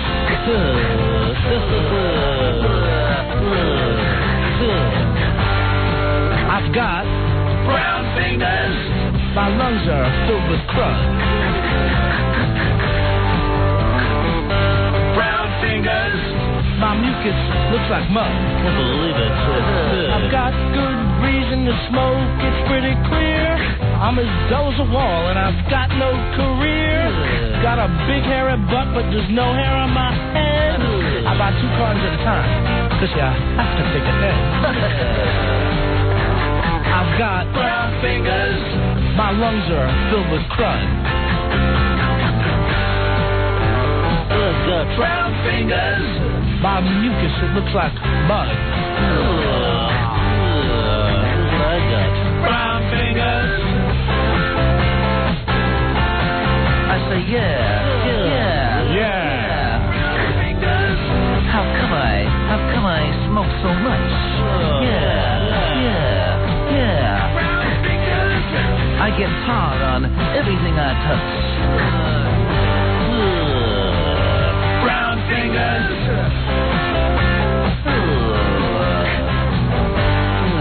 Look at me. Brown fingers. We'll be singing this at Scott's wake. Chrome head. Brown fingers. I'll be dead in 2 years. Scott will be shaking hands with Jimmy Stewart soon. Speaking of Jimmy Stewart, he died while we were on vacation. Yes. And reminded me, a little tribute to Jimmy Stewart, Captain Jenks made 2 phone calls to him, I believe. Really? Yeah. Oh, yeah. Captain Jenks. I did not remember this. Yes, Captain Jenks made 2 phone calls to Larry King. Here's Jimmy Stewart was the guest. Here's the first one. Long Island, New York, for Jimmy Stewart. Got time for a couple more calls. Hello. Jimmy, is it true you babysit Moses? I'm sorry, I didn't hear that. And then this one. Back to the calls for Jimmy Stewart, Baltimore. Hello. Jimmy, you've been around so long. Do you think you'll ever die? I didn't hear that. Montreal, hello. And there it is. Well, he did die. He did die. Never did get an answer with that. Never did get an answer. Scott, you're on the air. Hey, Howard, Mega Dildos. Mega Dildos. Hey, I don't know if you're aware of this. Is Rush Limbaugh still on the air? Yeah, I think. Has he really got that? There's a guy who made way too much money for no talent. I wish somebody would go on middays and kick his ass. It's just that there's so few talented people in radio that there's nobody available to go kick his fat pumpkin-headed ass. I only wish they could clone me so I could go kick his ass and get him off the air so he wouldn't be making $25 million a year. Whatever it is. How obscene. God, there's a lack of talented people in the world. It would be so easy to beat him with his boring-ass show. And you can tell he's all fat and lazy and rich because he doesn't put any energy into the goddamn program. Oh, I heard he was on a diet, lost a few pounds. Oh, did he? Yeah. He's busy working out. Got the wife, you know. I think the wife's an exercise freak. That's what I hear. They're busy delivering, fitness equipment into that apartment with Pumpkinhead. Can you imagine? Big fat Pumpkinhead trying to lose weight desperately now that he's a rich man feeling good about himself because he was so goddamn miserable because he was such a loser his whole life. You think he's feeling good about himself? Oh, yeah. Oh, yeah. Guy starts making some money, all of a sudden he starts thinking he's smart. You think he's deluded himself into thinking it's him? Yeah. Oh, dear. Oh, yeah. That's terrible. Yep. Yeah, I say he's over the line. I hate it when people fall into that. Anyway, Scott, go ahead. Yeah, I don't know if you're aware of it or not, but serial killer Andrew Cunanan, killed in every market you're on. Explain yourself. He killed somebody in Minneapolis. He killed somebody in Chicago. He killed somebody in South Jersey. And he just killed in Miami. Think he's a listener? Why don't you have him call in? That'd be great. Could the We'd love to speak to him. We'd love to speak to any serial killers. Give us a call. Hey. Yeah, go ahead. When I went to the store and bought your CD Private Parts, yes, I also bought Jackie's CD. Uh-oh. I can't give you a refund, pal. He's got a picture in there. You know, the CD was a memory of his father. Was it? And I didn't. You mean Jackie donated that? Dedicated that to his father? In memory of his father, Pop. Is that right? It's a picture of my father. But you took those filthy jokes and dedicated them to your father? Oh, shut up, Howard. Oh my God. Oh, this is serious. Shut up, Howard. This is very touching. I think that's your tribute. First of all, I thought you said you didn't even like your father. Oh, he loved his father. Oh, he did? Who was it on the show that didn't like his father? Fred doesn't like your father. Oh, Fred that's doesn't right. like his father. Oh, no, Fred doesn't like his real father. Right.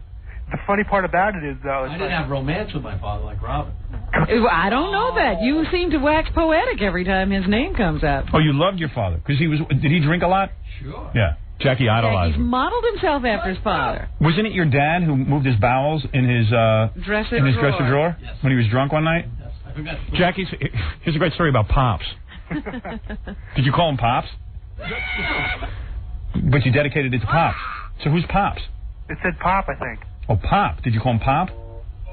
Sometimes. Yeah. So what does it say? Dedicated to Pop? I don't even know. Anyway. Are your other albums dedicated to someone? I don't even know. They've been out for so long. I don't even know. Yeah, I'm just sitting here thinking, 78 minutes of dirty jokes dedicated to Pop. Yeah, great legacy. Anyway, But anyway, Jackie's dad, this is just real quick. Yeah, his mom, I guess his mom and dad were asleep, and Jackie's dad was loaded, much like Jackie's lifestyle. And his dad got up to go to the king because he had to move his bowels. And he just opened up a drawer because he was so loaded and moved them right in the drawer. Yeah, I imagine that Jackie's dad passed out at many a wedding, too. Yeah. Jackie carrying on that tradition. I keep asking my mother if that's a true story, and she has no memory of it, so... Right. About the bowel moving? Yeah. Right. It's not the kind of thing I could have made up as a kid. Yeah, well, you say she once told you. She didn't show it to me. Well, anyway, that's a very touching tribute. Anyway, I don't know if Jackie couldn't get a better picture or not, but his eyes were closed in the picture. Pop? With his dad? Yeah. Jackie's eyes were closed, or his dad's eyes were closed? Jackie's eyes. Well, they're probably both loaded. Thanks a lot, Howard. Okay, man. All right. Thank that gentleman. What a tribute. What a touching tribute. Am I on the air? Yes. Hi, Howard. Hi, Robin. Good morning. You guys were just talking about how Versace was the only serial killer. Yeah, but killed by a serial killer. Right, but Sharon Tate was killed by Charles Manson, and she was famous. Not technically a serial murder. Yeah, that's not a serial killer. That's mass murder. I thought a mass murderer is someone that killed like 100 people at one time. No, lots of people. He was not a serial killer. A serial killer goes around randomly killing people for no apparent reason. But the Tate LaBianca murders, they did happen on 2 different days, didn't they? Yeah, but that was not considered a serial murder. And Abigail Folger. That was a mass murder. Right. And I had another thing to say. I wanted to know what you thought about this. And Hitler was the greatest mass murderer that ever lived. All time, yeah. Nobody's beating his record. No, not even like that guy who shot from the tower. No, he's a piker compared to Hitler. I'm talking about like Attila the Hun, or Mussolini, Genghis Khan. or even what was that communist dude in Russia? Stalin. Hitler was way and above everyone. Hitler laughs at these people. Yeah, Hitler laughs from hell at these people. And what do you think about this, Howard? My boyfriend's last name is Schmuck. What would you do about that? Your boyfriend called you a schmuck? No, his last name is Schmuck. His last name is Schmuck? I would marry him. I'd marry him so that could be my last name. Schmuck is a cool name. It really Yeah. like that. Schmuck is a Yiddish word for penis, I think. Yeah, I know that. Yeah. And his name's William Gustav Schmuck III. Right. Why don't you tell him to Americanize that name and change it to Pecker? That's what I would do. All right, now for every guy in my audience, Fred, give me some music, okay, pal, because this is a big announcement. This is something, I got to take a break first. When I come back, I can get you laid. What do you mean? I can get you laid. Every guy in the audience? Well, if you act fast. I'll give you details when I get back. I can get you laid. I know Frank Stallone and Sylvester Stallone were very upset with their parents arguing on the air, but... Yes, didn't they ban Jackie from the... Yeah, haven't seen Jackie Stallone in years as a result, but... Well, once Sly was out of the country and she snuck in. Yeah, yeah. And she did get on the air with us. It was pretty good. Okay, I'll tell you in a second how I'm going to get you laid. First, just want to mention a couple of things. We are going off the air in Dallas very soon, the first week in September. It's been announced in the newspapers and everything else. It is not a publicity stunt. I was going through the Dallas Morning News, classified advertising, and, of course, there's a couple of... I've really gotten very few phone calls from our Dallas fans about this. You know, I always thought it'd be kind of cool to be able to tell people we were leaving the airwaves, but really haven't gotten much response. People are complacent. We are number one over there, though. You know, sound like the show isn't popular. Yeah, we'll go out on top. The personal ads, I see one here that says, please don't go Howard Stern. And then Howard fans call... let me see if I can read the number here. 214-322.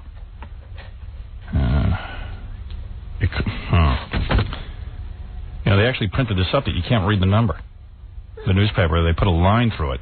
It's kind of weird. 214-322. 322. I don't want to give out the wrong number on the air, you know. I'll have Gary read this. Maybe he can decipher it. I can't. But this, you know, I don't know. Some people think we're putting that ad in the paper. We're not? No. I mean, we're not. No. No, we're not. We're actually not. We don't do stuff like that. I mean, we would. We just don't think of it. Over the vacation in the newspaper, Kathy Lee Crosby, who was the original Wonder Woman. I don't know how many people know that. Yes. She was on our show, and they interviewed her in the New York Post, and they said to her, who was the first person you'd invite to your birthday party and the last? She said the first person I'd invite, other than, family and close friends, would be Robin Quivers and Howard Stern. Oh. Because they know how to throw a great party. And the last person I'd invite is Timothy McVeigh. Oh, well, that's good. Okay.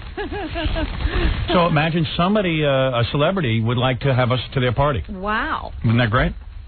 I feel honored. For those of you who were listening yesterday, and I was telling the story about, I read some magazine that they were talking about how to have sex with a dolphin, and many people questioned whether or not I was really telling the truth. Yes, I was one of them.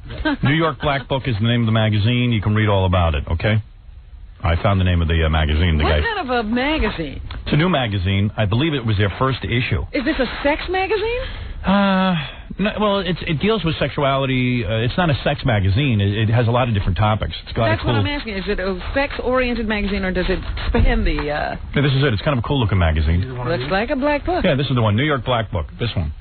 And in it, I read about how guys are having sex with dolphins. It's just something you don't hear about because they're the most intelligent mammals. How many people could be having sex with dolphins? So we really need to know. I don't know the name, but maybe you can get the guy from New York Black Book on the phone, or the guy who wrote the article, and we can find out. I can do that easily. All right. Writer. Yeah, give him a call. Call either one of these guys. They probably read it a lot closer than I did. I don't know if we really need an article on that. Yeah, we do. I read it. I was sitting on the can reading it. Quite frankly. Now you want to go have sex with dolphins? Is that cheating? No. I mean, no, I don't want to have sex with dolphins, and no, it's not cheating. Okay, congratulations to our show on being #1 in Akron, Ohio. Wow. Yeah, I'll take that. I don't have any actual numbers yet, but evidently we are #1 in Akron, Ohio. But isn't that the Cleveland station? Yeah. We actually filter into Akron, and we became #1 sort of by accident. Okay. We didn't plan on it. Yep, we'll take it. We'll take it. Also, Philadelphia, I told you about. We're #1 there. Let's see, Boston. Told you about already. So everyone's really coming through, giving us the ratings. We appreciate it. That's what keeps us on the air and keeps us free from management hassles.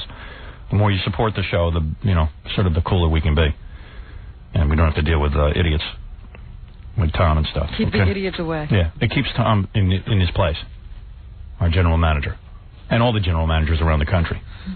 Not just Tom. Tom, I want to be fair to Tom. Tom's not the only idiot. All right. In fact, he's not the worst. Well, he is because he's so stupid. Well, he's here.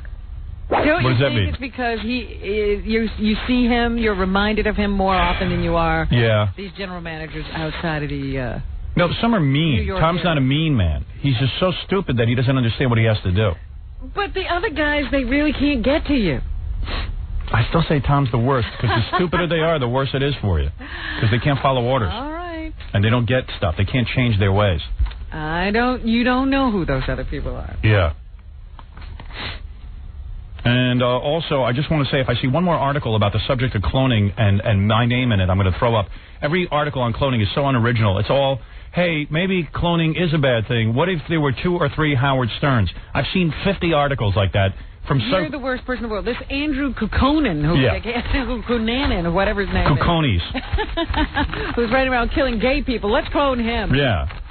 I'm not against cloning. I think cloning will lead to the superiority of the human race.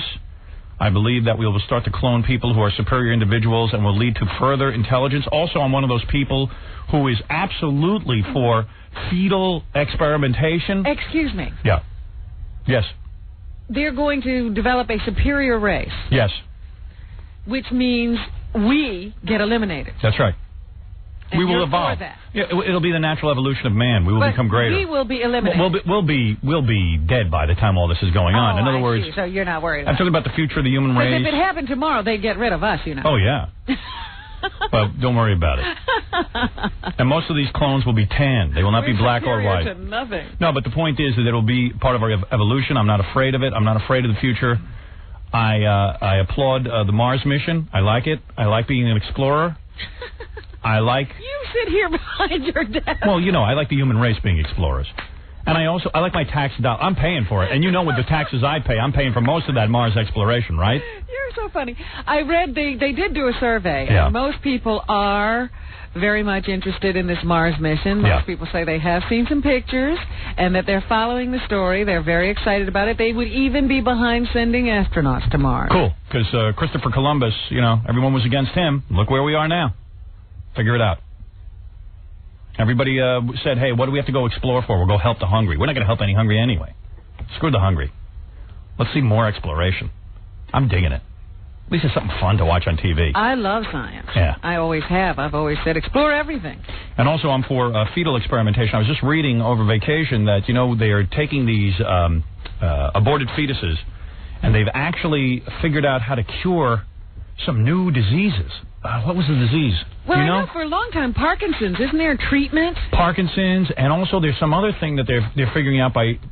they're actually starting to heal people's spinal injuries by injecting the fluids from these fetuses into people's spines. Now, there you go. Actual spinal regeneration. And let me tell you something, man. Anybody, like all these That's these religious freaks who are against all this abortion and stuff and against all this experimentation on these dead fetuses, I say don't give them, any religious nut, don't fix their broken spines. That's right. Don't give them the benefit of anything you learn. Yeah. Let them rot in hell if they're so goddamn religious. Listen, I bet you they drop that religion the second they're in a wheelchair and you say, hey, man, if we take some of this fetus juice and stick it in your spine, we can heal you. You know whether a person is religious or not? What? They get something really deadly and you say, well, I got this cure for you, but it was made by the devil. Right. You want it? Yes. Thank you. I'll take it. Mike, you're on the air. I'll get you... what are you, 11 years old? Yeah. All right, well, I better not say what I was going to say. I'll tell you guys in a second how I can get you female companionship. Thank you. What can I do for you, Mike? Is this Houston? Yes. Hi. My girlfriend dumped me because for my best friend because she said that I wasn't sensitive. Yeah. So what? Yeah. Well, I'm kind of mad because she was like really pretty, and she liked me, but. You like girls at 11? I don't remember I like girls, but I don't remember knowing what to do with them. Having a girlfriend? You know what to do with a girl? Yeah. You've done stuff with girls? Not heavy stuff, but. What did you do with this girlfriend? Well, I took her to the movies and stuff. What else? I gave her flowers, What? I did romantic stuff, Yeah, flowers? Flowers, okay. You kissed her? Yeah. Oh, you did kiss her? Yeah. On the lips? Yeah. But like a little peck, right? Well, not a little peck, no. With your tongue? What? With your tongue? What? Yeah. Oh. At 11? Yeah. How old was the girl? She's 11. White girl? Yeah. Mm-hmm. I tell you, white girls are loose. A white girl? Yeah. White girl will give you tongue at 11. I thought that only happened at the ghetto. Where does this boy live? You live in the ghetto? No. 11? You tongue kiss your girlfriend at the movies? Yeah, why? What movie? I can't remember. I don't know why. It was Schindler's List. I tell you, the society's getting wild. Yeah, I make out with girls at Schindler's List. Keeps them from bumming out. It's a good date movie. You didn't go any further than that, did you? No. All right. Jeez. But you were really in love, huh? Yeah, I like it. So she dumped you because you're not sensitive? Yeah, for my best friend. What's not sensitive about you? You sound pretty sensitive to me. You gave her flowers. Yeah, it's more than I do for my wife. She probably just thought you were ugly or got sick of you.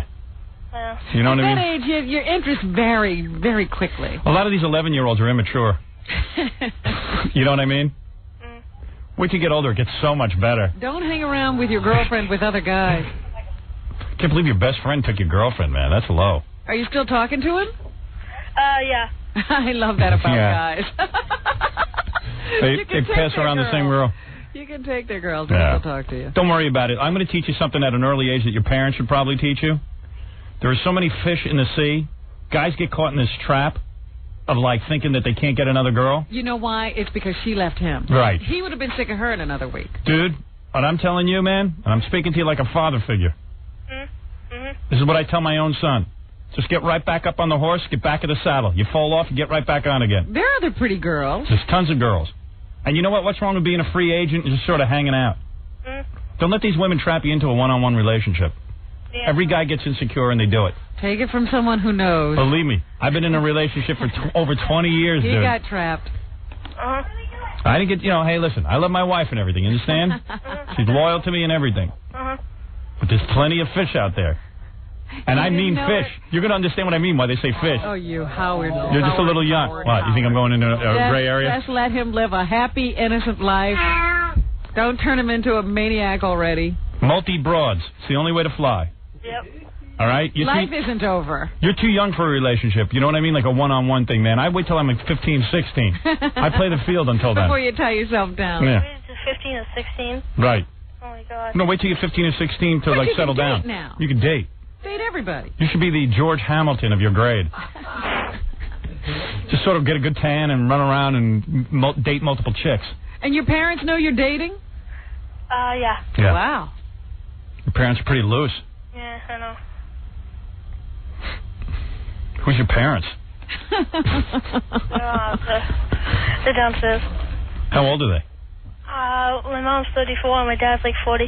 Yeah, is your mom hot? Good looking? I guess.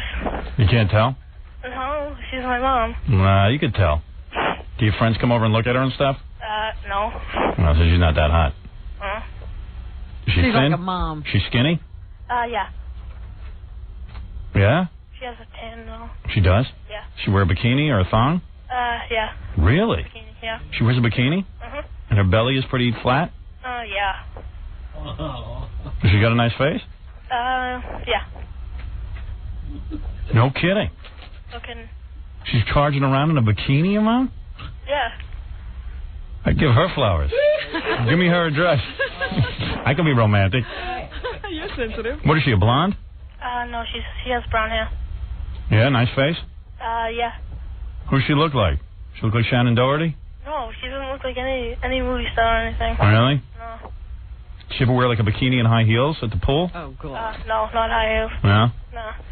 She have all her limbs? What? Does she have all her limbs? Like, what are those? Like an Your arm arms and and legs? Yeah, yeah. Oh, she has those? And all her teeth. Yeah, she works out, you know. Really? Yeah. She's at the gym day and night? No, she works out at home. And,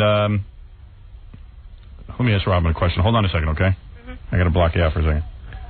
Is it okay to ask an 11-year-old if his mom's got big cans? I don't think so. I don't think so. How could I say it that it would be appropriate? Hold on, kid. I'll be right back with you. All right. Well, yeah, I guess you could say big chest, yeah. That's okay to say? Yeah. Does she have a big bra? Yeah, Okay. something like that. And your mom has a big bra? I don't know. Why? I don't know. But she looks good in that bikini. She could wear it. Man. Yeah. And your friends aren't hot for her? You got any My pictures? friend's not even going out with her.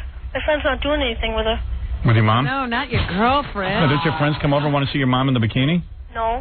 They probably do. Just not telling Just you. not telling him, huh? Because how many moms wear a bikini? You know what I mean? Most moms are pretty slobby. Is your mom like the hot mom in the neighborhood? Well, I know she's like the prettiest one. Yeah. And like do all the other dads come over and like flirt with her? No, but like people like, I don't know, they look at her. Like when you're walking down the street and stuff and like your mom holds your hand and stuff, like No. do you check guys like looking at your mom? Yeah, I do. Oh man. And was your mom charging around the neighborhood in little like sundresses and stuff? No, she's not like that. She doesn't show off? No.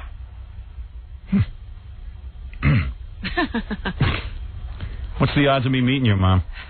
What? You think your mom's a swinger? He's already off your broken heart. He wants to date your mom. You think your mom knows how to keep her mouth shut when she dates a married man? I don't know. Think your mom would date a married man? No, She's loyal to your father? Think she's faithful? Who's that, your dad? No. Who's there now? Sister. Where's your parents? Downstairs. Well, my mom is downstairs. Oh, How yeah? old is your sister? 8. I mean, no, 9. Is she dating? You think she'd date a married man? She's not dating a married man. Is she mature? Yes. A mature 8-year-old. Like, I mean, does she act like an 11-year-old? Or is she like real babyish? No, she's ain't babyish. She is? Oh. No, she isn't. Oh, she isn't? No, she ain't. She's very mature. She's very mature like you? Yeah, kind of mature, but she's not dating. Where's your mom now? Downstairs? Does she know you're on the phone with me? No. You better not tell her. Yeah, no. What's she wearing? I don't know. Go down and look and then come back and tell me. I'll look now. Come on, just check out what she's wearing. Come on, what's the big deal, man? Help me out. I think he called you for help. This is turning around on him. Yeah, help me out. I helped you. I told you there's plenty of fish to fry. Well, what do you wear when you get up, Like me? Yeah. I wear these Calvin Klein underpants. Man, am I into these Calvin Klein underpants? What, the long ones? Yeah, did you ever check these out? Want to see them? I've seen you wear No, them. you never saw these. Look at these, Robin. What? I'll show you. Oh, look at Robin looking at me. What? Are you telling me to look? These are nice, man. Tell me what you think of these. Wait, briefs that go down? Yeah, look at these. They're the briefs, the tight ones. Look at those. They're long, You like right? those? I can only see the waistband. What do you think of these, guys? This is great. I like those. Don't you like those? Yeah. You guys like What are you them, laughing at, you jerk? What are you laughing at, Jackie? What? It's nice underwear, isn't it? They're like nice. male petty pants. You don't think these are nice, Robin? Come around the desk so I can see. Hey, hold on, kid. I'm going to show Robin my underwear. I got a fashion show going here. He's got his pants around his ankle. Hey, look. Oh, those aren't the bad ones. Those are good. I like those. Yes, look at him like a superhero. How do I look, Robin? Are you digging that? Standing there with his hands on his hips. Did I look all right? Yeah, you look pretty good. Thanks. Trying to slim down a little, you know. Getting ready You're always slim. Getting ready in case I end up doing that movie with Melanie Griffith. Yeah, you know, if you're in great shape, maybe you'll get more screen time, and they'll bump up your part. Yeah. No, maybe I'll get it on with Melanie. Well, that's what I'm saying. Maybe they'll write in a love scene. Hey, kid, go down and just find out what your mom's wearing. No, I already know. What is she wearing? She's wearing like one of those running bras. She's wearing a running bra? Jog bra. Jeez, what's so big? What's so big? What's so big? Yeah. Wait till you get older, man. I'll tell you His what's mom never ran around in a jog bra. That's what. Yeah. My mom ran around in a harness and a girdle. Your mom's wearing a jogging bra? And what else? And spandex. The noises you make. Kid, don't you want me to have an affair with your mother and I'll be like your stepdad? Wouldn't that be the coolest? Who would you rather have as a dad, me or your real dad? Be honest. Think about the implications of Look being... at who you called for advice. Yeah, you can't even talk to your dad like you talk to me. Yo, I like to have you as an uncle. You like to have me as an uncle? Hey, you got a camera? What? A camera. Yeah. Can you run down and take a picture of your mom and send it to me? No. Oh, what's the big deal? I think he's a good boy. He's protecting his mother from this wolf on the phone. What are you talking about? Why don't you hide in your mom's closet tonight? Take some pictures of her and get them to me. Yeah. Take some pictures, yeah. What is the big deal? I'd do it for you. Boy. Be like those Brad Pitt photos. I was going to say, pictures of your mom scared him to death. Yeah, I hid in the... I send you some pictures of my mom if you send me some pictures of yours. Your mom sounds incredible. Yeah, can we get back to with me? I really don't know what to tell you about you. All I know is I want to meet your mom. Can you and your mom come down here? What? Can you and your mom come down here? She doesn't even know where your studio is. All right. Neither do I, so I get here every morning. Someone asked me the address of the studio the other day. I said, I really don't know. And they said, that's remarkable. What is our address? For years you haven't known where you were. Yeah, and then and I finally learned where I was. They changed the address. It's 40 West 57th. Yeah. Who's that, your sister? Yeah. Hey, get her out of the room. She's annoying. Oh, she just punched me in the face. Really? Yeah. Why? I don't know. She's tough. All right, listen. If you ever want to bring your mom to show and tell down here on the show, feel free, okay? Yeah. And my advice to you is get over the girl and just, take up with some other girls. Hey, you know what? She's got some pretty good-looking friends, right? Date some of your mom's friends. Oh, God. Yep. Bye. Bye. Oh, his mom's yelling at him. I can hear what's going on over there. Yeah. All right. So let's get back to the adults. By the way, this show is for adults. All right? Kids do not call in for advice. Yeah. People can say to me, hey, like I was reading this letter in the newspaper the other day, people coming down on me saying that this is religious freaks, the American Family Association that's after me, over in Michigan. And they're saying, hey, our children are hearing the show and Howard Stern is ruining the children. Hey, try being a better parent. Yeah, if your kids are listening and you don't want it, turn it off. Hey, they asked this woman, how does Howard Stern's show influence people negatively? He goes, well, repeatedly people will call up and say due to the Howard Stern show, they tried lesbian acts. They're blaming lesbianism on me. Because he glorifies it so much that people have to go out and try it. This is an actual quote. Yeah. This is. I've been here for years. I've still not tried it. Yeah. Here's a woman who's exposed to it every day and has not tried it. She says, here we've got high school and college girls listening to this broadcast and then saying, maybe this is what I need to try. Maybe because I'm unfulfilled, it's because I need to be a lesbian. Can you imagine? She's claiming she hears people saying that. I've yet to hear that. She hasn't become a lesbian, has she? Yeah, no. Thinking about it. Then this woman claims Stern will have people call up who are on drugs and glorify drugs. Then she says this is downright slanderous. Of course, I'm probably going to sue this organization. We point out how stupid it is to be high. He did 1 week of incest shows and how wonderful incest was. Now, that's actionable. They're going around saying that you know what I mean? I ought to sue them. Can I sue them for that?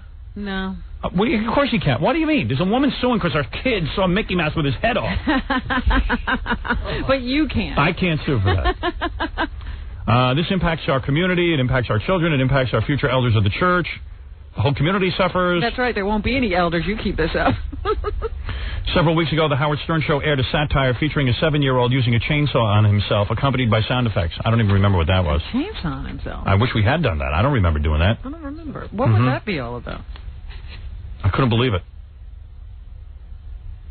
And now they're blaming me for other radio shows. They're quoting what other radio shows and calling them Howard Stern wannabes. So they're not going after those shows. They're just going after me. Okay? And then they list all the horrible things that I do. They have tons and tons of things that they say I've done on the air that are bad for people in general. They don't even say they're bad for You kids. didn't invent any of this stuff. No. They're blaming lesbianism on me. It's been around for a while. Yeah, I think it happened before I got involved. All right? Unbelievable. And then they, I don't know, they have different, they said our Lost in Space parody was terrible. It promotes pedophilia. Everything promotes everything. Yeah. You know, you get on and you do a parody of something. Right. And you're then promoting. Right. Oh, your boyfriend's on the phone. I got to play him in chess. Hold on a second. Here's my next move. Boyfriend? Let's see. Hold on a second. Hi. Mr. X? No, sir. This is Mark. What do you want, Mark? How you doing, Howard? Hey. Greetings from Orlando. Hi. Are you going to get me laid? Yeah. 1 second. Let me play Robin's boyfriend chess, and then I'll get you laid. Okay. Not you, but like I'll give everybody a chance. Okay. Okay, bye. All right. Hi. Hello. How are you? This is Robin's gentleman friend who says he will ask Robin to marry him if I beat him in chess. And by the way, I had a chess expert on yesterday who says I'm ahead in the game. Oh, big time. Yep. Says I know how to play chess better than you. So I just want Robin to be able to blame somebody other than me when we do this. All right. Here we go. I'm gonna castle. That's what you're doing now? Yep. I'm gonna castle. That's my next move. Huh? You want the rook? Just castle, John. No, the rook. Yeah, that's it. No, I know, but I thought you were... No, you have no options. It's called a castle. King side. I thought you can move the rook. No, you can't move the rook either side. I deal with morons. I deal with a crew that is so unsophisticated. I'm just looking at John. His pockets are hanging out of those stupid shorts he has on. Well, he got married, and now he's fat and disgusting and, way fat. All right, Mr. X, your move, please. I'll call you back next week. What do you mean? Huh? What do you mean you call me back? Don't I get a week off to think about it? Come on. You're the chess expert. Go ahead. Night takes night. He is going to take your night. Gee, I shouldn't have. Wow. That makes you think. Oh, my. You know, we may have a little problem with this premise, Howard. When Robin and I were... Hold on a second here. I'm going to make my next move. Oh, you're ready to go. Yeah, you're pissing me off. Oh, okay. Okay. Bishop takes knight. All right. Go ahead, make your move. I don't know if I have one. I have to think about it. Yeah, come on, big shot. Let's keep going. Bishop just took your knight. You got nothing. Go ahead, make your move. Oh, you're intimidating. Go ahead. Come on, big shot. That's good. Come on. Queen's pawn to queen 4. Queen's pawn to queen 4. That's your move? That's it. That's a bad move. Okay. All right. I'll get you later. See ya. Goodbye. Peace. He's a black guy, right? That's all right. I say peace. Well, a little blood on the chess board today. I didn't see that coming.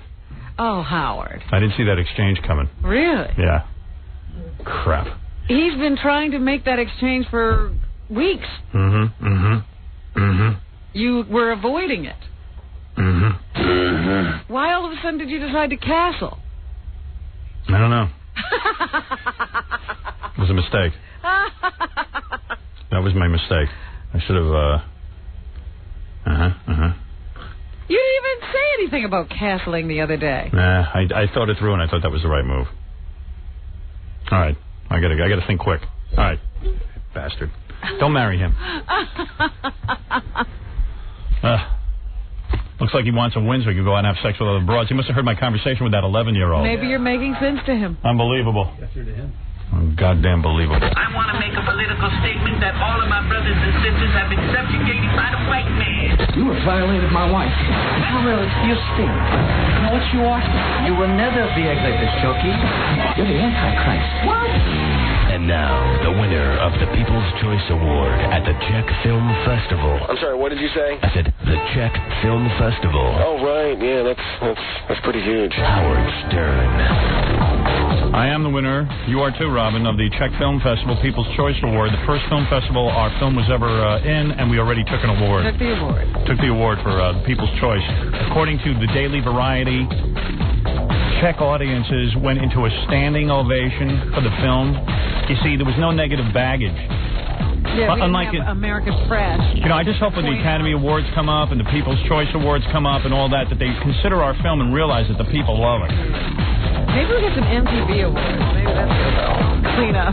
Yeah, MTV award. I got to get one of those. Or something. All right, so here's the deal. I get this letter from this woman the other day. She don't look half bad. She's sending me her picture, and she looks pretty good. I showed you the picture, too. Have you seen her? I haven't seen her yet here. So she writes me, she goes, man, I really want to get breast implants real bad.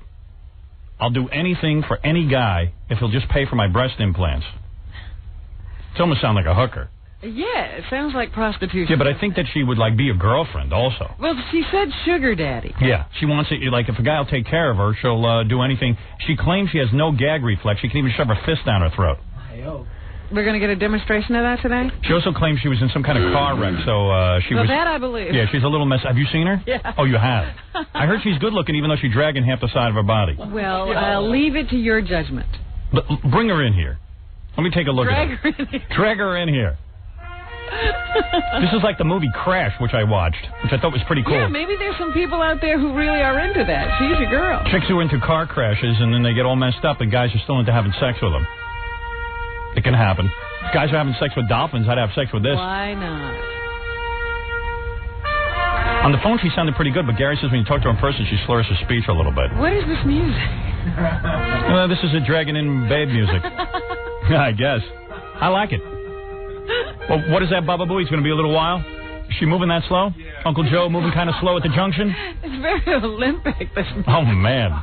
Where is my music? I lost it. You know, this is the kind of Olympics to have. You know, we should have a handicapped Olympics. Bet you a lot of guys want to... Where we could, you know, Crackhead Bob and this girl could race each other. Even Crackhead Bob has a girlfriend who can walk. I think she's going to be on tomorrow's show.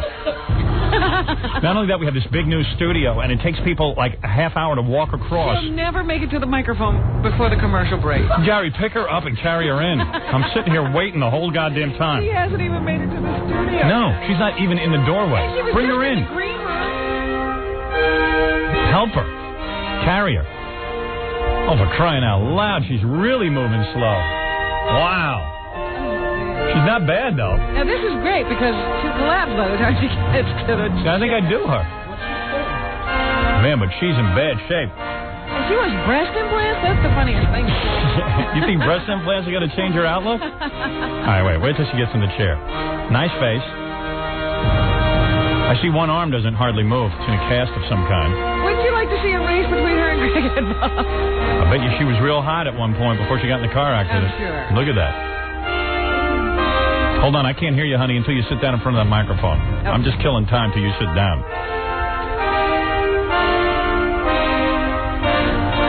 Well, I just think if you put breast implants in, you got two more things to drag around. Yeah, you just barely regained your balance. Wait, are you heavily perfumed or what? I can smell you from over here. Wow. Jeez. Wow. Nice face like Julia Roberts. Julia Roberts type face. That's why I dyed my hair black. What? That's why I dyed my hair black. To look like Julia Roberts? No, because everybody said I didn't. I don't like her. Oh, you don't like Julia Roberts? No. What's wrong with her? She's nice. Well, I think she's kind of dumb. She's dumb? infantile. Really? Yeah. How would you know that? From watching a movie? No, watching her on talk shows and stuff. Oh, really? Because you look like a sort of a gimpy, pretty woman. You know what I mean? Oh, thank you very much. No, I mean, she's kind of pretty. I mean, not kind of pretty. You're real pretty. Sitting down, you're making a real nice package. Am I right, guys? Absolutely. She should roll into the bar before it opens. And just sit there. What'd you do, get in a car accident? No, I told you my boyfriend shot me in my head. Oh, that was it. Yeah. Wow. Because if he couldn't have you, no one could? He's a freak, yeah. Was it if he couldn't have you, no one could? Yeah, it was just like the movies, yeah. Yeah, you see what it is? She's like a really beautiful woman. And he was going to lose her. Right. And he drove him crazy. How long ago was this? About 10 years. 10 years, and you've stayed in this kind of shape, even though you're all messed up? Well, I started out in a wheelchair. Did you get closer to the microphone? I started out, and they said that I would never be able to hold my head up for more than 10 minutes at a time, and they let me to the hospital when I could hold my head up for more than 10 minutes at a time. Wow. And then I was in a wheelchair for a long time. Wow. Wow. Oh, she's battling back. Where's your boyfriend? St. Louis. In jail? No. He's free? Yeah. Shot you in the head and he's free? It was attempted murder, so they never did. See, murder, like I said, murder is the only thing that I can think of you're rewarded for being a failure at. Hey, can I tell you something? I'm looking at your breasts now. I mean, open up your jacket a little bit. I'm looking at your breasts now. They look kind of big. They are not. I want big breasts. You want real big ones? Yes. Like really? How big? Like basketballs? No. Like D. Like D cup? What are you now? D. What are you now? D, maybe. I bet you if I lay you down on the floor, you look like a normal chick, right? I mean, you wouldn't be all messed up, right?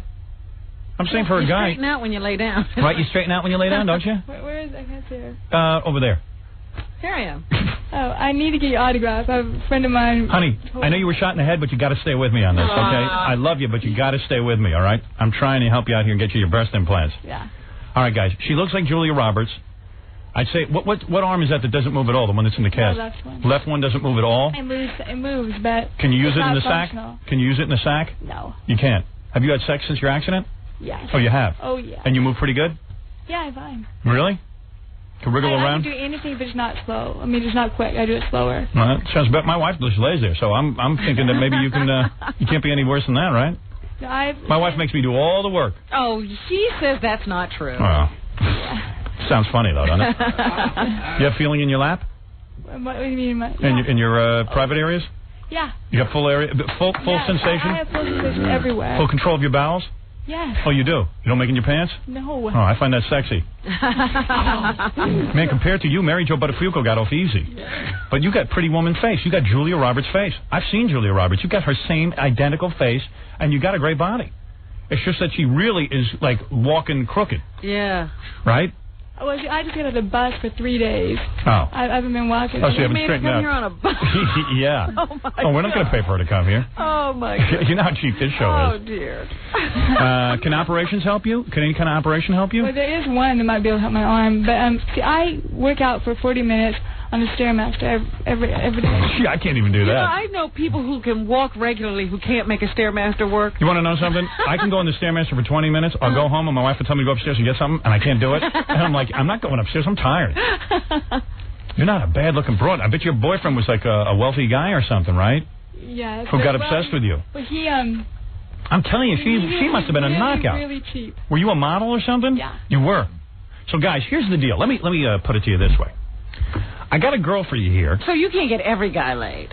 Wait a second. Let me just say. And you say you have no gag reflex? No. Do you want to see? Yeah. Put your fist down your throat. Look at that, Robin. Holy mackerel.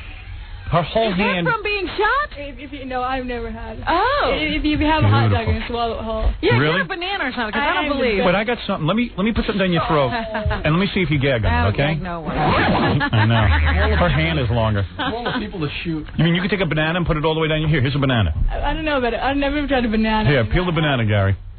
Oh, well, it'll break. Can you see out of that one eye? Yeah. You can see out of both eyes? All right, I didn't know. I'm just asking, that's all. Just checking. No, I'm not offended. I'm just trying to figure out what's wrong with you, that's all.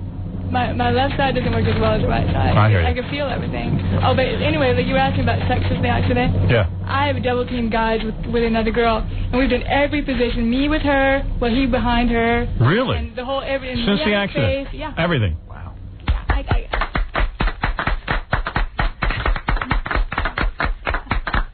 You're like a jungle gym. How old a broad are you? 30. 30? 35. Okay. No, you're about 30. I see you 30. I see you 30. All right, let me see the banana. No, you're cute. Let me see you. Try and put that banana down your throat. Watch it, Gary. I can't see. Wow. All right, take it out of there. Wait a minute. What's he doing? I don't know. All right, take it out. You're making me nervous. Oh, my God. Look at that. She took the whole... It'll never be the same. Did you eat it? What? Look at that thing. You mangled that banana. Honey, you're dangerous. Gary, take the banana. Get a plastic bag and take it away. He's running out of here and leaving her with the banana. She took the banana out, and it was, like, completely mangled. What do you use, your teeth? I use frozen bananas for, and then I eat them afterwards. Okay, all right. Well, that was pretty good. You got the whole banana down your throat. You're a pretty girl, I'll tell you that. Thank you. Nothing wrong with you. I'd have sex with you even though you're all messed up. I'll tell you that. Right there. Jackie, would you have sex with her? Oh, I know you would. Are you kidding? Why I have the hots for Jackie. What's the question? You have the hots for Jackie? Yeah. Take a good close look at all the wrinkles in his face and then tell me you're hot. Oh, please. You like black guys? What? You like black guys? I like Lenny Kravitz. Lenny Kravitz? He's not a black guy. Okay, no offense to Lenny, but he's about as white as I am. All right, anyway, here's the deal, guys. I got a girl here, looks like Julia Roberts. No kidding around. Looks like Julia Roberts. Is everyone in full agreement on that? Absolutely. Yes. Robin? Yeah, she's pretty. Yeah, real pretty. Okay? The drawback is the entire left side shut down. No, it's not. The arm is in some kind of weird position. It's in a brace. In some kind of brace. The hand's a brace. Takes her like an hour to walk even like down the hall. You know she can't get away. And she's kind of like, bent up and stuff. She's almost, if you're like a Chinese guy who's into binding feet. But she says, like, after 3 days on a bus, this is what she looks like. Maybe, please. 2 days here, she'll straighten 2 days on the aerobics machines. All right, anyway.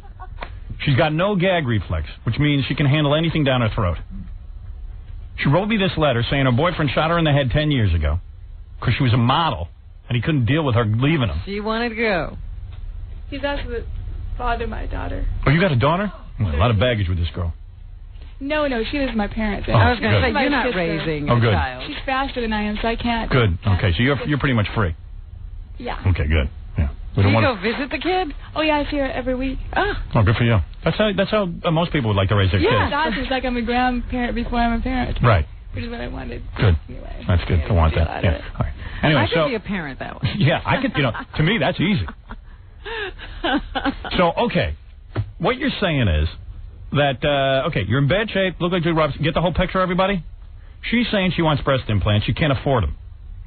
If some dude will get her breast implants, tell me what the deal is. You'll what? Anything that won't cause permanent physical damage or give me some yucky disease. Really?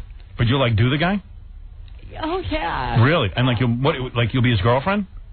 For how long? For how long? I don't know. If I like him, that'd be a bonus. It'd be awesome, sure. Yeah. And even if he's kind of ugly, I don't care what it looks like. We'll put a paper bag over his head. That's a really fantasy I have. Well, there you go. You got to cripple Julia Roberts if you willing to pay for some with no gag reflex. How much do breast implants cost? Up in where I'm from Washington State, they're $5,000. But sounds about right. Here they're like $4,000. Didn't you have somebody on your show that said they're $4,000? Yeah, I think if you go to a really good doctor who knows what he's doing, you're upward of $5,000 or $6,000. I'm talking about the top guys. You want to go to some, Breasts Are Us. You can get them for like $2,500. You know what I mean? But good luck. Well, there it is. I'll come back. I'll take a few phone calls. Yeah, we'll see who's on the phone wanting to help you out. Cool. I might go $5,000. A roll in the hay. You're such a tease. I'm no tease, honey. Oh. You have no idea. I get a hold of you, both your arms will be broken. Yeah, right. I shoot all my women in the head. Put up or shut up. Really? Now, where were you shot? What part of your head? Right through the... It was a hollow point bullet, so it blew up in there. It's still in there. You're in pretty good shape for being shot in the head. This girl's durable. I'll give her that. I'm too stupid to die. Too stupid to die. That's good, too. And this guy's walking around. Oh, yeah. Better than her. Oh, Jesus. Bro. Anybody want to get laid? What's your first name? Wait, get close to the microphone. I can't hear you. Hey, put on your headphones. I can't hear you. We got a lot going on here. Oh, it's hard for you with one hand? You got it? Get close to the microphone. I can't hear you. Help her out, Jackie, will you? She's handicapped. Everybody's just sitting there watching her struggle with these headphones. I think get close to the microphone once you... Oh, dear. You got it? Yeah, what does my hair look like now? Your hair looks fine. You look good. Believe me. You should all look so good. You're a good-looking girl. You don't have to be all insecure. I was just telling her she didn't even need breast implants. You got a nice body. You got like kind of a dancer's body. My master says that you just haven't seen my breast in the right. Who's your master? Should I say his name? You have a master? Like you're in an S&M kind of thing? Oh, no. He won't even kiss me. He says I kiss like you kiss me. He says I kiss like a vacuum cleaner, so he won't kiss me anymore. And who's her what does she mean, her master? He allows me to go down on him, and that's it. He won't do anything else with me. Oh, hold on. Wait a second. You have a master? Well, it's sort of a master. I mean, it's hard to explain. He's No, you have like you're in an I go out with the guy. No, we don't do anything. You call him your master? He calls me slave, and I call him master. I kind of dig that. I would like a girl to call me master. And he won't kiss you. No, because he won't kiss you because you kiss so deeply. It's also because he's into denying me what I want to do. If I want to do something, he doesn't want to do it. He won't let me do it. This girl's like a really good-looking girl who used to be a model. Where did you model? In Talent Plus in St. Louis, Missouri. Right. She was a model. I mean, you could imagine how good looking she is. And now she's got to put up with guys because she's handicapped. So she's got to let go with these guys who are like her master and stuff. Well, look, the guy who shot I like him. I really like him. Oh, you do like this guy? The master guy, yeah. You do? I really like him. Because you really like him so much that you're willing to put up with all his crap? Yeah, well, that's not all. I like his crap. I think it's... You dig it? Cool. I think women should be subservient to men. You do? Men are superior to women. I think not mentally. Mentally, women are, but physically, yeah. Men are and you like to give yourself to men. Super. Yeah. I like her looking over at Robin. Well, she's pretty much I like women too. Subservient to everything. Yeah. By the way, my master's totally hot for you. Is that right? Yeah. Her master. But he wouldn't be master for very long. Master. My master. Man, I dig that. Oh God. All right, so here's what we got. We got a Julia Roberts. We got a Julia Roberts lookalike who got shot in the head. She says by her boyfriend. I said to her, "How come your boyfriend never did a day in jail?" She says, "Well, he convinced the jury that she shot herself." Oh, no, we didn't go to court. It didn't even go to court. They really? didn't even take her to court. The police I was so out of it. It was the police that were screwing things up. You swear you didn't shoot yourself? Yes. Were you on drugs or anything? No. No. That sounds kind of weird, this whole story, but you know what? Who cares? She looks like Julia Roberts. No, it's not weird. I mean, the girlfriend who went without to me had to get a restraining order against him. Really? And he used to shoot holes in my clothes. He used to hold the gun in my head all the time, but I never thought he'd have the balls to pull the trigger. Right. And I don't think he did. I think that it was... It was a hair trigger. I think he was just threatening me again. I see. And then just accidentally went off because he's too much of a pussy. Right. Okay. Well, there you go. All right. Well, that's interesting. Hey, anyway, so here's what we got, guys. Let's get to the bottom line. Are there guys out there who are like... Oh, lined up on the phones like you wouldn't believe. Hey. You never disappoint me, men. Mangled Julia Roberts, okay? She's got her arms a little messed up. They'll pay for it. What is it? Your left leg is what? Like, how come... It doesn't move? No, it's fine. My left leg was almost fine. It's just slower, but... She's got a real good body. She's got a real good body. She wants breast implants. I said, you don't even need them. You don't even need them. I mean, she looks pretty good to me. I can't tell. What do you got on? A jacket or something covering your breast? What is that? No, it's like a bustier. A bustier? Oh, that's a bustier? Yeah. I can't figure out what's going on there, Robin. She's got a jacket over the bustier, obviously. Oh, and what is it? You don't open up your jacket because you don't want guys to see you flat-chested? No, it's because it's underwear, and I just don't wear underwear in public all the time. You don't wear underwear in public? And plus, it keeps popping out. What pops out? My nipples are too big for my breasts, which is another reason I want big breasts. Okay. And so, yeah. All right, so you don't like the way your breasts look, but I'm thinking like she's all hunched over when she walks, that her breasts are going to really be heavy and weigh her down. All over. I will walk way taller by big breasts. You will. I'll be sticking that chest out. It's going to be more exposed. All right, so you wrote me a letter and said, I need breast implants real bad. I have no gag reflex, and if there's some guy who would pay for my breast implants, I'd be his girlfriend. Oh, also, I used to be able to cross my legs, and I still could. Is there somebody help? I need help. You need help crossing your legs? No, crossing my legs behind my head. If people could think I'm so fragile I'm going to break, I won't break, I bend. But so if a guy's in bed with you, he can take your legs and put them behind your head? Yes. Super. Well, that's a selling point. And you're saying that you'd take up with a guy Or a girl, either. A girl. You like girls? I like feminine women. I don't like... Women like Robin, obviously. Yeah. Right. Okay. You don't want Ellen. Ellen DeGeneres no good? No. Right, okay. Understood. Well, no, she's all right. I mean, Hey, I don't think she's stupid. You're on the phone. Yeah. Hi. Hi. What do you want? Talk to me. I want to know whether I can have sex with her before and after the surgery. Before and after the surgery. Yeah. And you don't care what these guys look like? I mean, I got guys lined up on the phone all who say they will We pay... gotta make sure they can pay, though. You got $5,000 for breast implants? I got $5,000, buddy. I work for Sony. I got money. You do? Yeah. Well, there you go. I mean, hold on, okay? I mean, I got a slew of these guys. I mean, I don't even know how you tell one from the other. Michael? Yeah. You got $5,000? Yeah, I'm a producer. Really? Producer of what? I produce CD-ROM games. Oh, yeah? Yeah. The only requirement is I don't want any major permanent physical pain. Temporary is fine. Oh, come on. Wait a minute. Who wants to be with you then? Rude. I don't want any diseases. Oh, what's with you? Well, so they got to come with tests. I have paper that says HIV non-reactive. I just got a letter. And you want them to have tests. I just got a letter from a guy. I just got a letter from a guy who is sending this letter around. I don't know what his axe to grind is with Bill Cosby, but he's saying in the case of Autumn Jackson, yes, he says Bill Cosby has a moral obligation to take a blood test to determine paternity, but Bill Cosby refuses to take a blood test. What kind of person is Bill Cosby anyway? Is that true? Does he refuse to take a blood test? Yeah, he doesn't want to know. He doesn't? No. I thought he's such a great moral guy, and he didn't have a problem with us? You know, he was on the stand yesterday, and he said, I don't believe I'm the girl's father. I did have, sex with her mother 20-some years ago. After I was notified, I started paying, support and junk like that just to keep them quiet about the affair. I've always known... never felt any moral obligation to this woman or this child. I've always felt that Bill Cosby was a scumbag. I've always felt that deep down in my heart because he's just such a grouch.